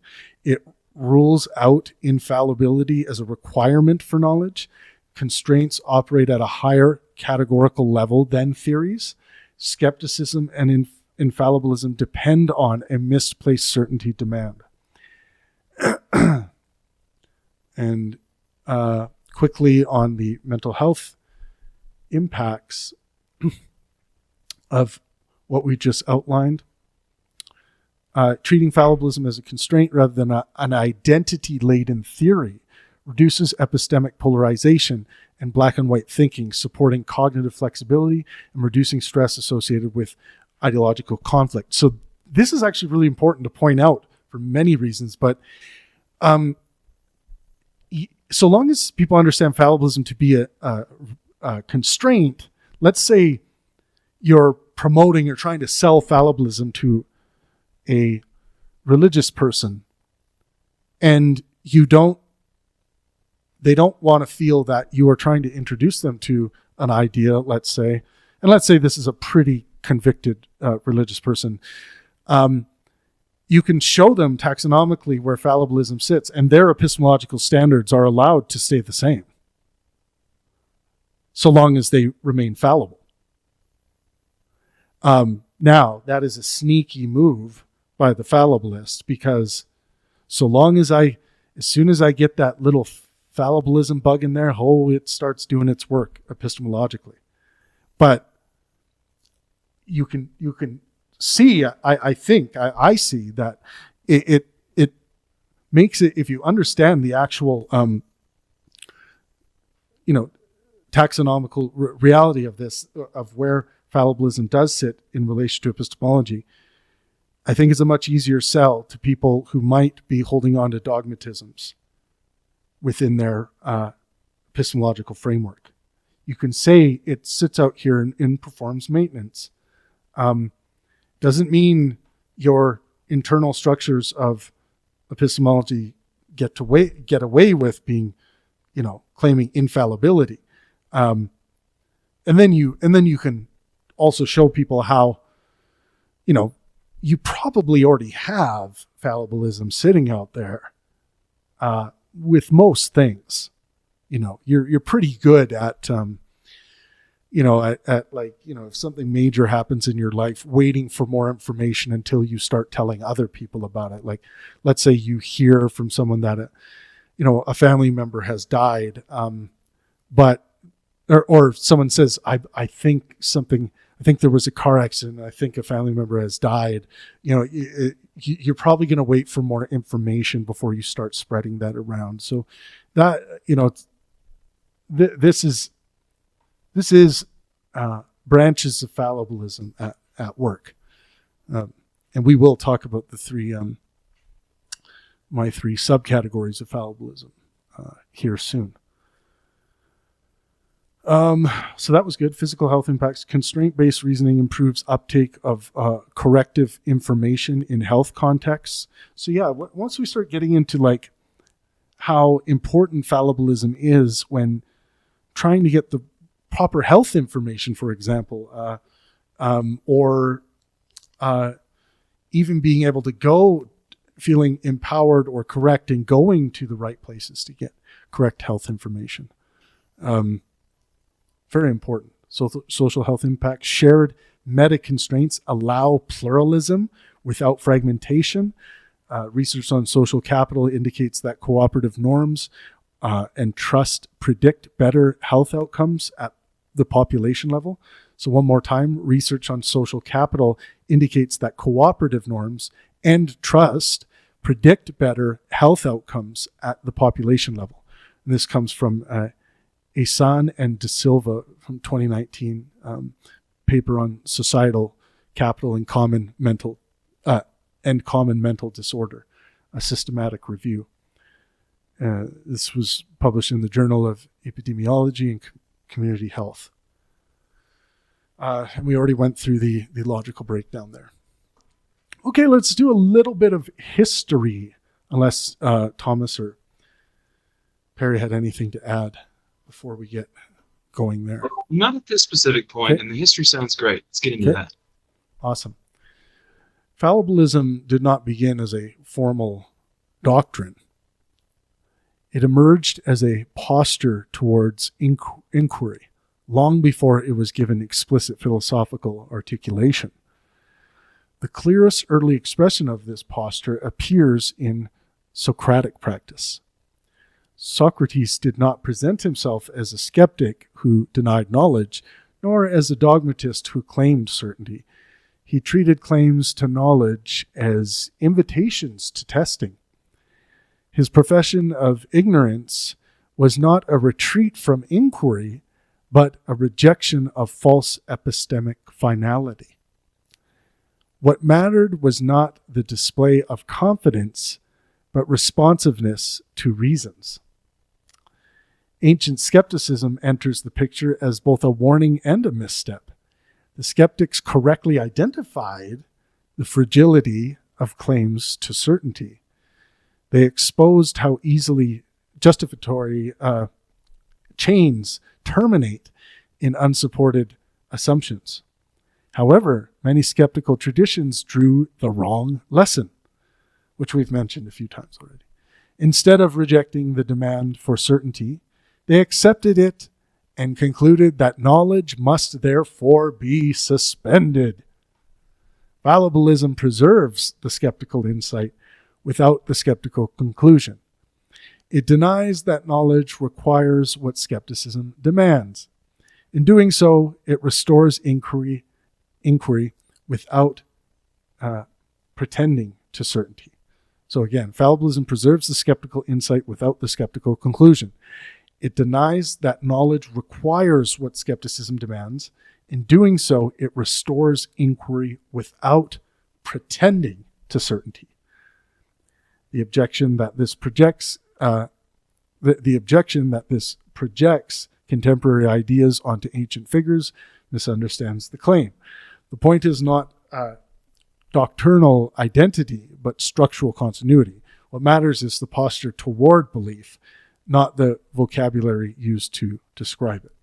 So I picked this little section of the history. It's a small section, but I think it's the emergence of the call to fallibilism. Definitely the emergence of, I would say, skepticism in the formal sense. But surely, people have been acting skeptical. People have been acting fallibilistically. People have been, acting infallibly, probably since the dawn of man, in all these different ways. So, yeah. Do either of you want to talk a little about? I think you already talked about Socrates a little bit, right? When I was in the camp. Oh yeah, very. Yeah, I mean, yeah. I can talk about Socrates until I pass away. I mean, Socrates gives the boys and all the sophists the what for. So he's constantly proving them wrong and showing them that what they're saying is either absurd or just wrong or fallacious in some way. So the spirit of fallibilism certainly is there. Obviously, we can take a bit more normative critiques towards it and how the inquiry should be applied. But yeah, no, I mean, the historicity there is definitely important, in my opinion. Thomas always loves bringing up the Meno, so we kind of have our foundations in that, as well as all of the other dialogues when it comes to knowledge, or at least incorrect knowledge, which would, of course, spark fallibilistic sort of tendencies. But yeah, he's constantly giving them the what for. He's constantly proving the boys wrong and kind of making them look silly, even. But anywho. Yeah, Perry, real quick, do you remember that story that Meno and Socrates had talked out, where it was about the justification for knowing where a city is? Do you remember that one? Yeah, I don't remember the entirety of it, but your memory of your experience of taking the journey is that adequate justification for knowing the route or whatever. You would probably know better than I on dialogue. Yeah, you're good. Honestly. It's pretty much that. Like, I mean, he was like, well, why in the hell would a true belief be different than a justified true belief? And he's like, because it's tethered, is the word Socrates used, or whoever wrote that, right? And so, like, that's the thing, is that I was kind of bring up, like, we are tethered to evolution, we're tethered to our bodies, we're to everything that is just limited to shit and back, you know. So yeah, we are tethered to fallibilism. Yeah, all of it. Yeah. Oh, yeah. Yeah. Fallibilism intersects everything. I mean, there is no way to say. I don't even know how we can claim certainty after all of what we've talked about. You know what I mean? Like it's almost like there's no way to deny that all this kind of stuff is normative. It's, you know what I'm saying? Yeah, no, it is difficult, and even, I mean, in a lot of, like, in the religious context where it's hard to get people off the drug, they I've had quite a bit of success in getting people who come in holding what they claim to be an incontrovertible belief into saying then, well, okay, fine, I guess for these particular reasons, I guess it's possible that, and that seems like they rub it off as like a minor issue, but whenever I see dogma deleted, and where it allows a little fallibilism to sneak in there, I think when they're able to start saying, well, okay, if I said that it was possible that, then I guess I am a fallibilist because I at least acknowledge that I could be, incorrect about, everything. So, I mean, I think it's a matter of sometimes just a lack of exposure, a lack of articulation in one's beliefs, in being able to clearly articulate the dogma to themselves, and then seeing that and then being exposed to some logic that might spark something in them to say, like, well, I guess, yeah, by that view of certainty, I guess I'm not certain in that way. So by that view of certainty, I am fallible, So yeah, I mean, just dogmatism dies all the time. It's reborn too. People adopt new dogmas, but yeah, the fact that it dies all the time, it's reborn all the time, here, there, everywhere, like that should really signal to someone that something there's something going on here that's really a normal part of the human condition, and that is thinking that we have incontrovertible certainty and realizing that we didn't. So, I mean, I will say fallibilism is scary. It takes courage to live fallibly. Yeah, I think that, but I also think I think that's true. There's some courage behind it. I mean, it's like you have to accept it, kind of thing. When we are fallible, but to accept that and tell yourself the truth is very difficult to realize. Oh, damn! Every day I wake up, I could be incorrect or inaccurate about this. Yeah. Or not having. Yeah, you get it. Yeah, and it's the virtue should not drive you into, global skepticism, right? It's like there's like there is that thing where people can get sucked into that, like maybe you found your way out of religion or something, and then it just drives you in the other direction fiercely when you're like, no, I already am convinced that it's impossible to know anything. And then it's like, well, you've just adopted one dogma in exchange for another. So, exactly, I agree on all accounts. So, okay, how about this? Aristotle and qualified knowledge. So Aristotle rejected radical skepticism while explicitly denying that all domains admit certainty. So this was in Nicomachean Ethics. Aristotle emphasizes that we must not seek more precision than the subject matter allows. Scientific knowledge is distinct from practical reasoning, which is inherently fallible. So the key contributions by Aristotle here would be the recognition that epistemic standards are domain relative, anticipating later fallibilist distinctions. Then we get into some medieval tensions, authority versus error, scholasticism and conditional certainty.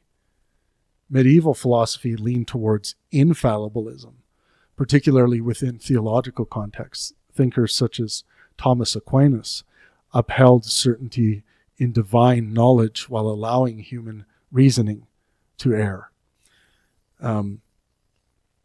Error was framed as a defect of finite intellect, not a structural feature of knowledge.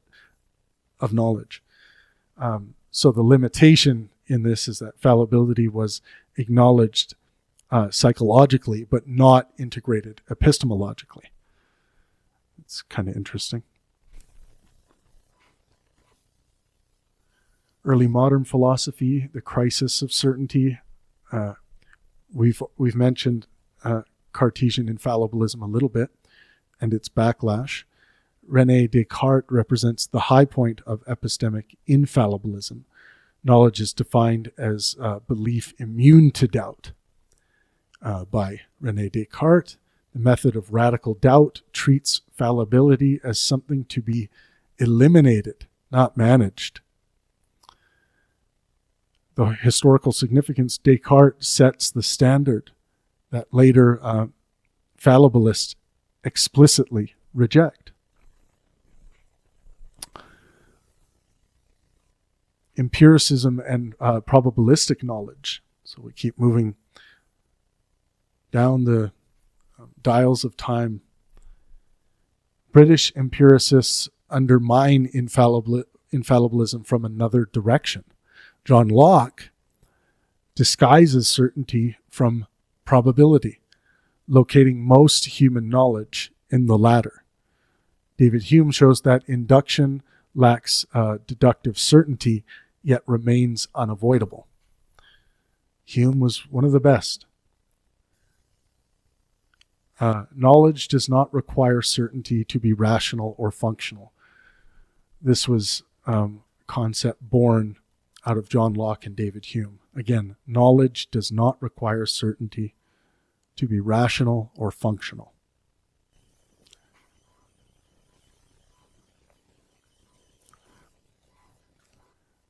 Kant and the limits of reason, Kantian constraint without fallibilism.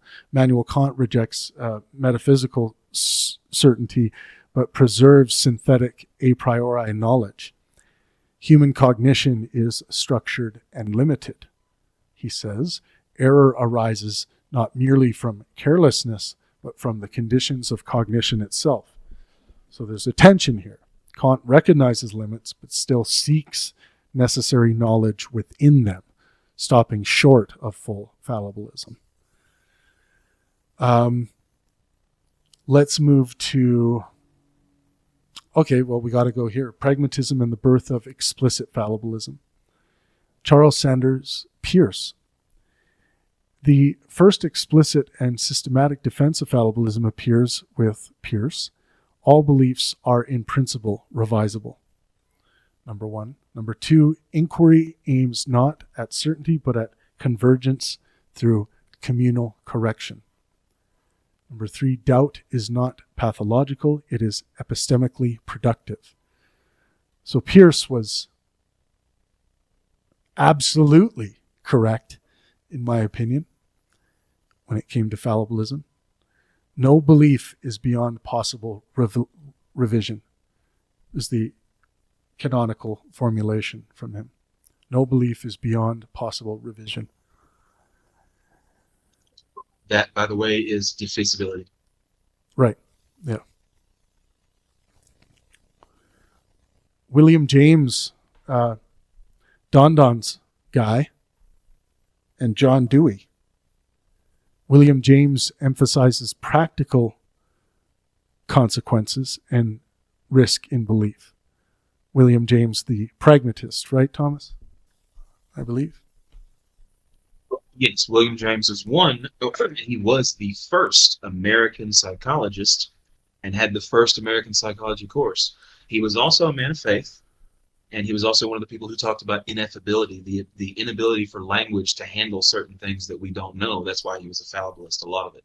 Right. And a pragmatist, correct? So with James, Dewey, Pierce, Mill, I'm sure that Perry can fill in the rest. All of those guys at the end of the 1900s formalized basically what is 1/4 of formal epistemology, epistemic pragmatism, and the ground of epistemic pragmatism, the baseline is fallibilism, and they formalized it. So right. And what we see here with James and Dewey, we see fallibilism becomes methodological, not merely theoretical, which is very important. A lot of what we've talked about today is methodological and its application. Philosophy of science, fallibilism institutionalized. Karl Popper. Karl Popper places fallibilism at the heart of scientific rationality. So from Popper, science advances through conjecture and refutations. No theory is ever verified, only tentatively corroborated. Error is not failure, it is progress. My dear friend Lawrence Krauss is very much a Popperian in this sense. I would say a lot of contemporary scientists think in the way that Karl Popper thinks. So scientific fallibilism from Popper: knowledge grows by eliminating falsehoods, not accumulating certainties. There were some post-Popper developments. Thomas Kuhn shows that paradigms shape what counts as evidence. And I believe it's Lakatos introduces research programs that evolve despite anomalies. So the result, fallibilism extends beyond individual beliefs to entire theoretical frameworks.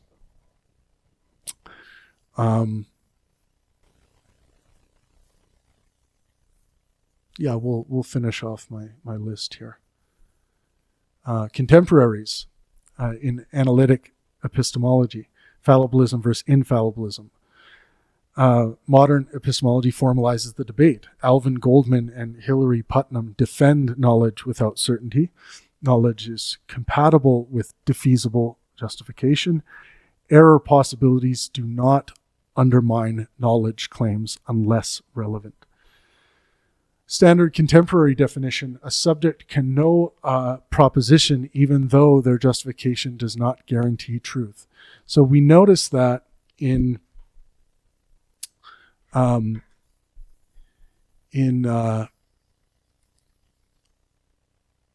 of our definitions that we looked at earlier, I believe it was the one from the Library of Philosophy, that is, a subject can know a proposition even though their justification does not guarantee truth. You start seeing some of this language in some of the more contemporary definitions. Okay, then this gives a little bit of history. There's so much more we can go into to analyze the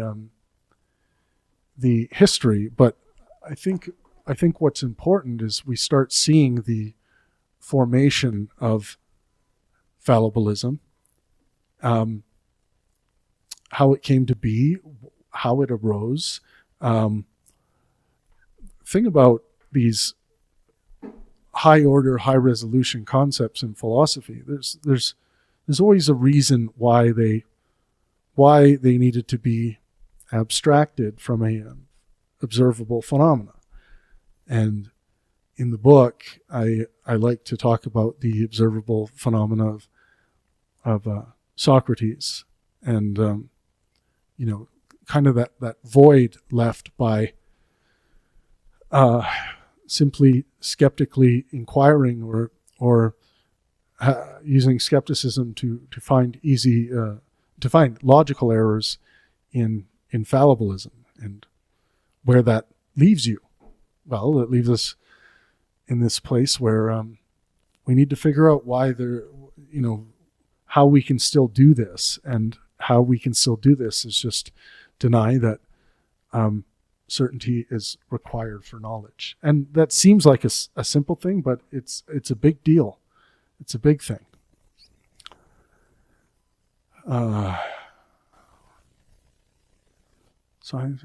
Okay, I think we'll... Okay, finally, we get to our cognitive limitations section. First, the introduction, and I would love to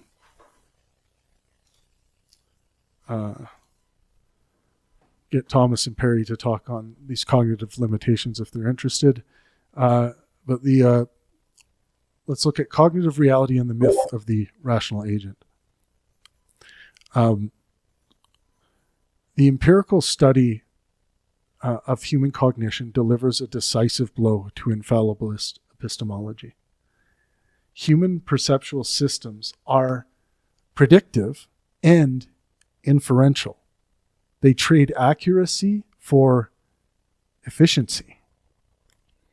Illusions are not anomalies. They are normal outputs of adaptive systems. Memory reconstructs rather than records. Confidence tracks social reinforcement better than accuracy.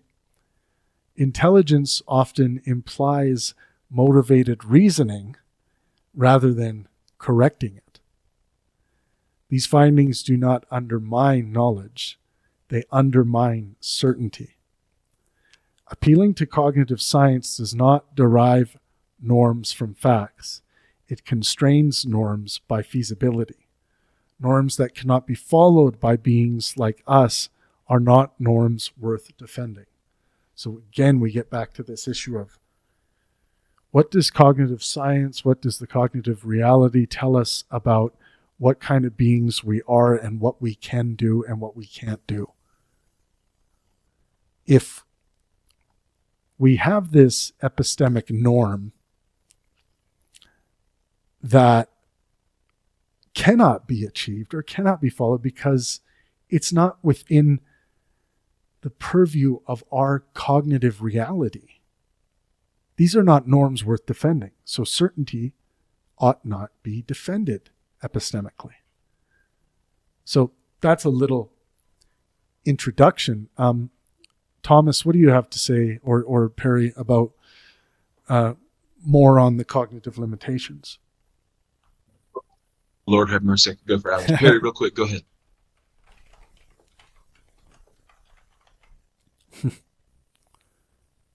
Sorry, switch.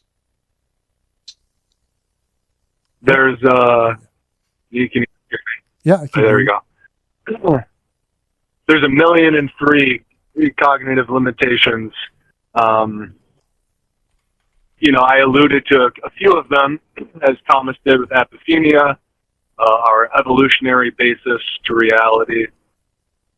It's just, I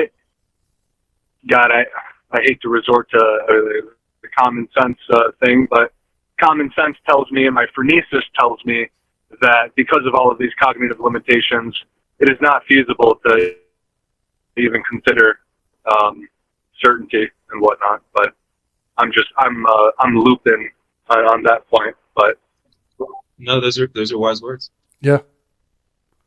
But I mean, you in your introduction brought up the memory reconstruction, or our fallible memory, our biases and distortions, the illusions, as you were saying. We're constantly in experiencing illusions to some degree or not. It doesn't have to be a radical illusion, of course, but just enough not to correspond to the noumena, quote unquote, 1-to-1. But anywho. Yep. Indeed. I mean, there's literally infinite places. You're just talking about biases. I mean, like, they're not flaws, in an otherwise perfect system.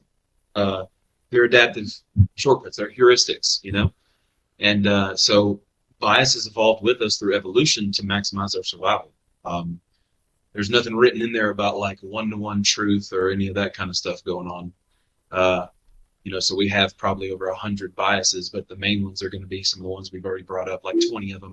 And confirmation bias is technically always fucking running in the background, but I mean, these biases improve speed and like our metabolism and stuff as we're surviving. Yes. And fallibilism is just it's what you get in this instance of this little subsection we're talking about. If you just admit to yourself, reasoning was never designed by evolution, if you want to say designed, to be truth maximizing. Right. I mean, we can do that, but not in all environments. We can get close enough to correspond. Yeah. So that right there completely destroys certainty if you want to at least take it seriously. Yeah, I think so. And one of the most important directions you can point an infallibilist, I think, is to the reality of our cognition and our cognitive limitations. It's really hard to deal with, for example, if you're, someone who has had a personal experience that is, let's say, causing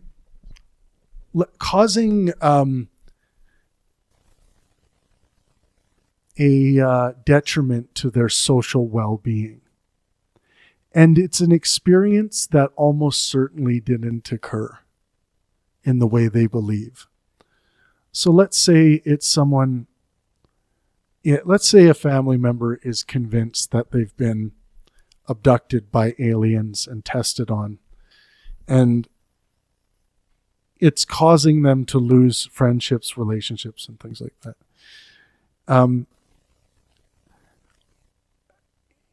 A person who who feels as though they have, in fact, had this experience, it's typically not going to help if you go about that conversation in a way of, I think you're just making it up, you're lying, or I think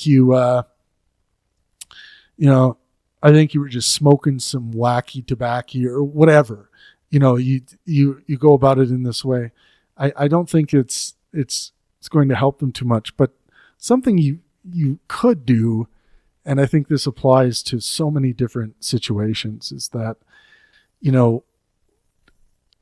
show them one way or another that we are cognitively limited, and things like illusions or dreaming when we think we're awake, and these things are quite normal. They happen, and sometimes they can be terrifying things and things that feel very real, but it's I really think what we've learned about our cognitive limitations is a very strong piece of evidence or defeater to present to someone who's perhaps struggling to reconcile, what might be a life-altering, cognitive error that they're experiencing. Misidentifying a dream for something that happened outside of mind independently. But I don't know. What do you guys think about that? The kind of the how this information that I find is very, very valuable, how it can be more of use to one's well-being and their day-to-day experiences and relationships. Yeah, let me make just a really quick philosophical insight here that I was thinking about a second ago. Every time I think about certainty in my own absolute dogmatic certainty in my life, I just realize how much fun it strips out of existing. Fallibilism and constant revisionism and dynamicism is way more fun. Like, it's just way more fun to learn all the time and constantly correct and do the like. The certainty is like the end. Like, no more searching. Like, that's just, a little philosophical insight I throw in there. Yeah. Obviously, I think that's against human well-being to to be so serious that you delete fun out of your life by being like, yes, this must absolutely be the case. Like, cognitive rigidity, man. Infallibility is kind of like another analogy, if we want to play with some analogies. Yeah. A kid who gets a Lego set that gives the instructions that they are to build a specific kind of spaceship. Let's say a specific Star Wars spaceship, and here are the instructions of how to do it.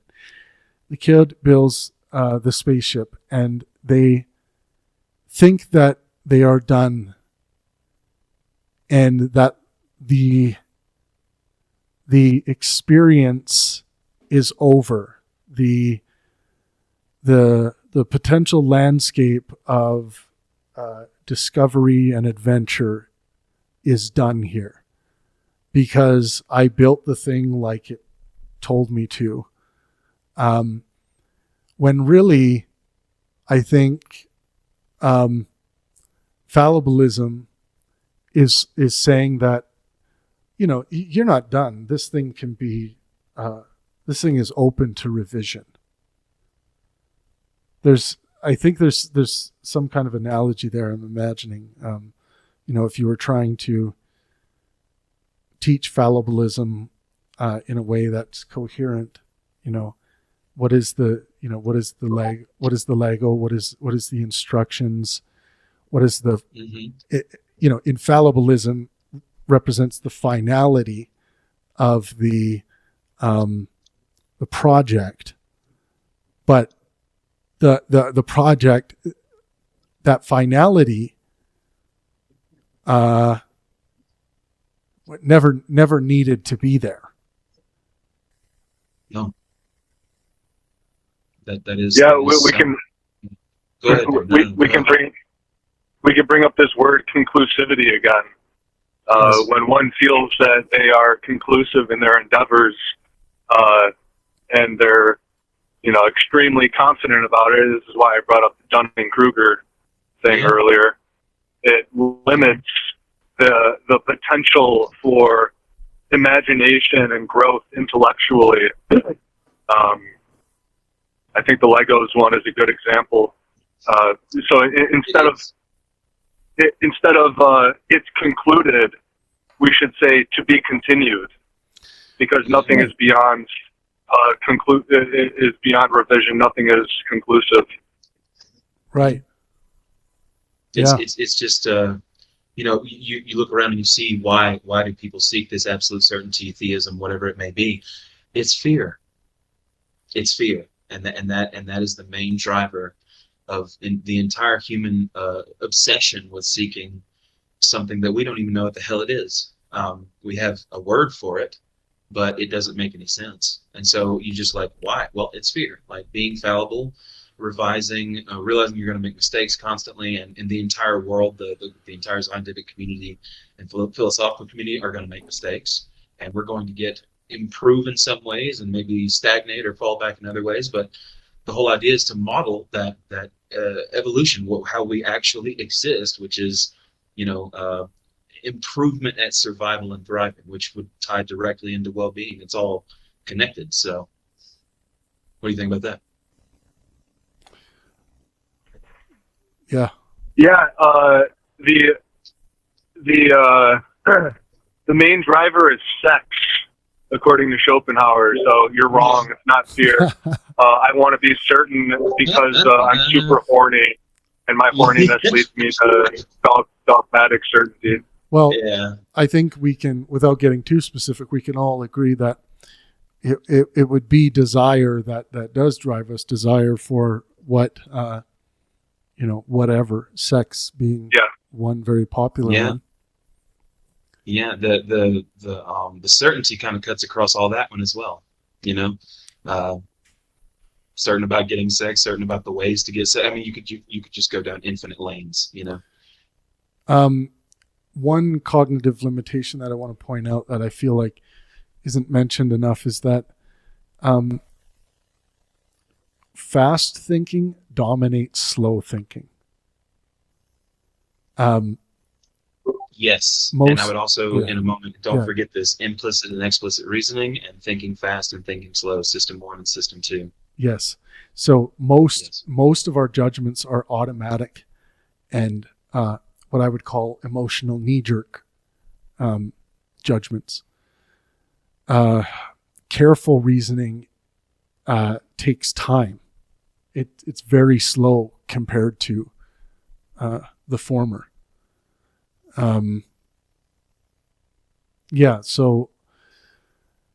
I thought that one was important to point out. I find that there's a lot of fast thinking that goes on in the intellectual discourse podcast world type thing, when you can tell when people ought to slow down and get a better grasp on what they're talking about.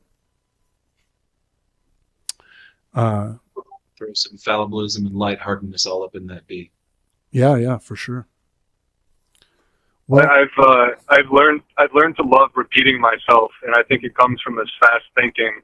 People are so quick to listen to half of what you say and then respond to it quickly. And this doesn't entirely relate to the distinction between certainty and fallibilism, but yeah, that is certainly, almost certainly a poison in the intellectual world. I totally agree. I like that catch. That was good fallibilism. That was fallibilism in action right there. I love it. And lightheartedness. So we're about halfway through the information to get through, less than halfway through to get through. Don't threaten me with a good time. Yeah. But what I think we should do, just because I'm getting a little tired. Yeah, same. I'm getting puckered out. Yeah, I think we should save the later half here, the last half, for next week, and we'll work to finish off fallibilism next week. Does that sound good? Yes, that sounds amazing. That sounds brilliant. I had a wonderful time, and man, spit that hot fire the whole time. Yeah, thank you guys so much. It helps so much having you guys up here and everyone in the audience. Thank you to everyone who attended. Please send me your notes, or feel free to post in the philosophy tab or anywhere what you thought of the information here. And thank you all for being here. I hope you enjoyed it. I'll probably release this as a video on YouTube, so maybe some fall asleep material for you guys. But I do think everything we talked about today is so important, and fallibilism in general. I think it's important to remind yourself that certainty is almost certainly unattainable, that nothing is outside revision, and as always, with any of this stuff, please use it to maximize well-being for yourself and those around you. You guys in 7 days. Yeah. Based and masterful. Sorry, Barry. No, yeah, totally.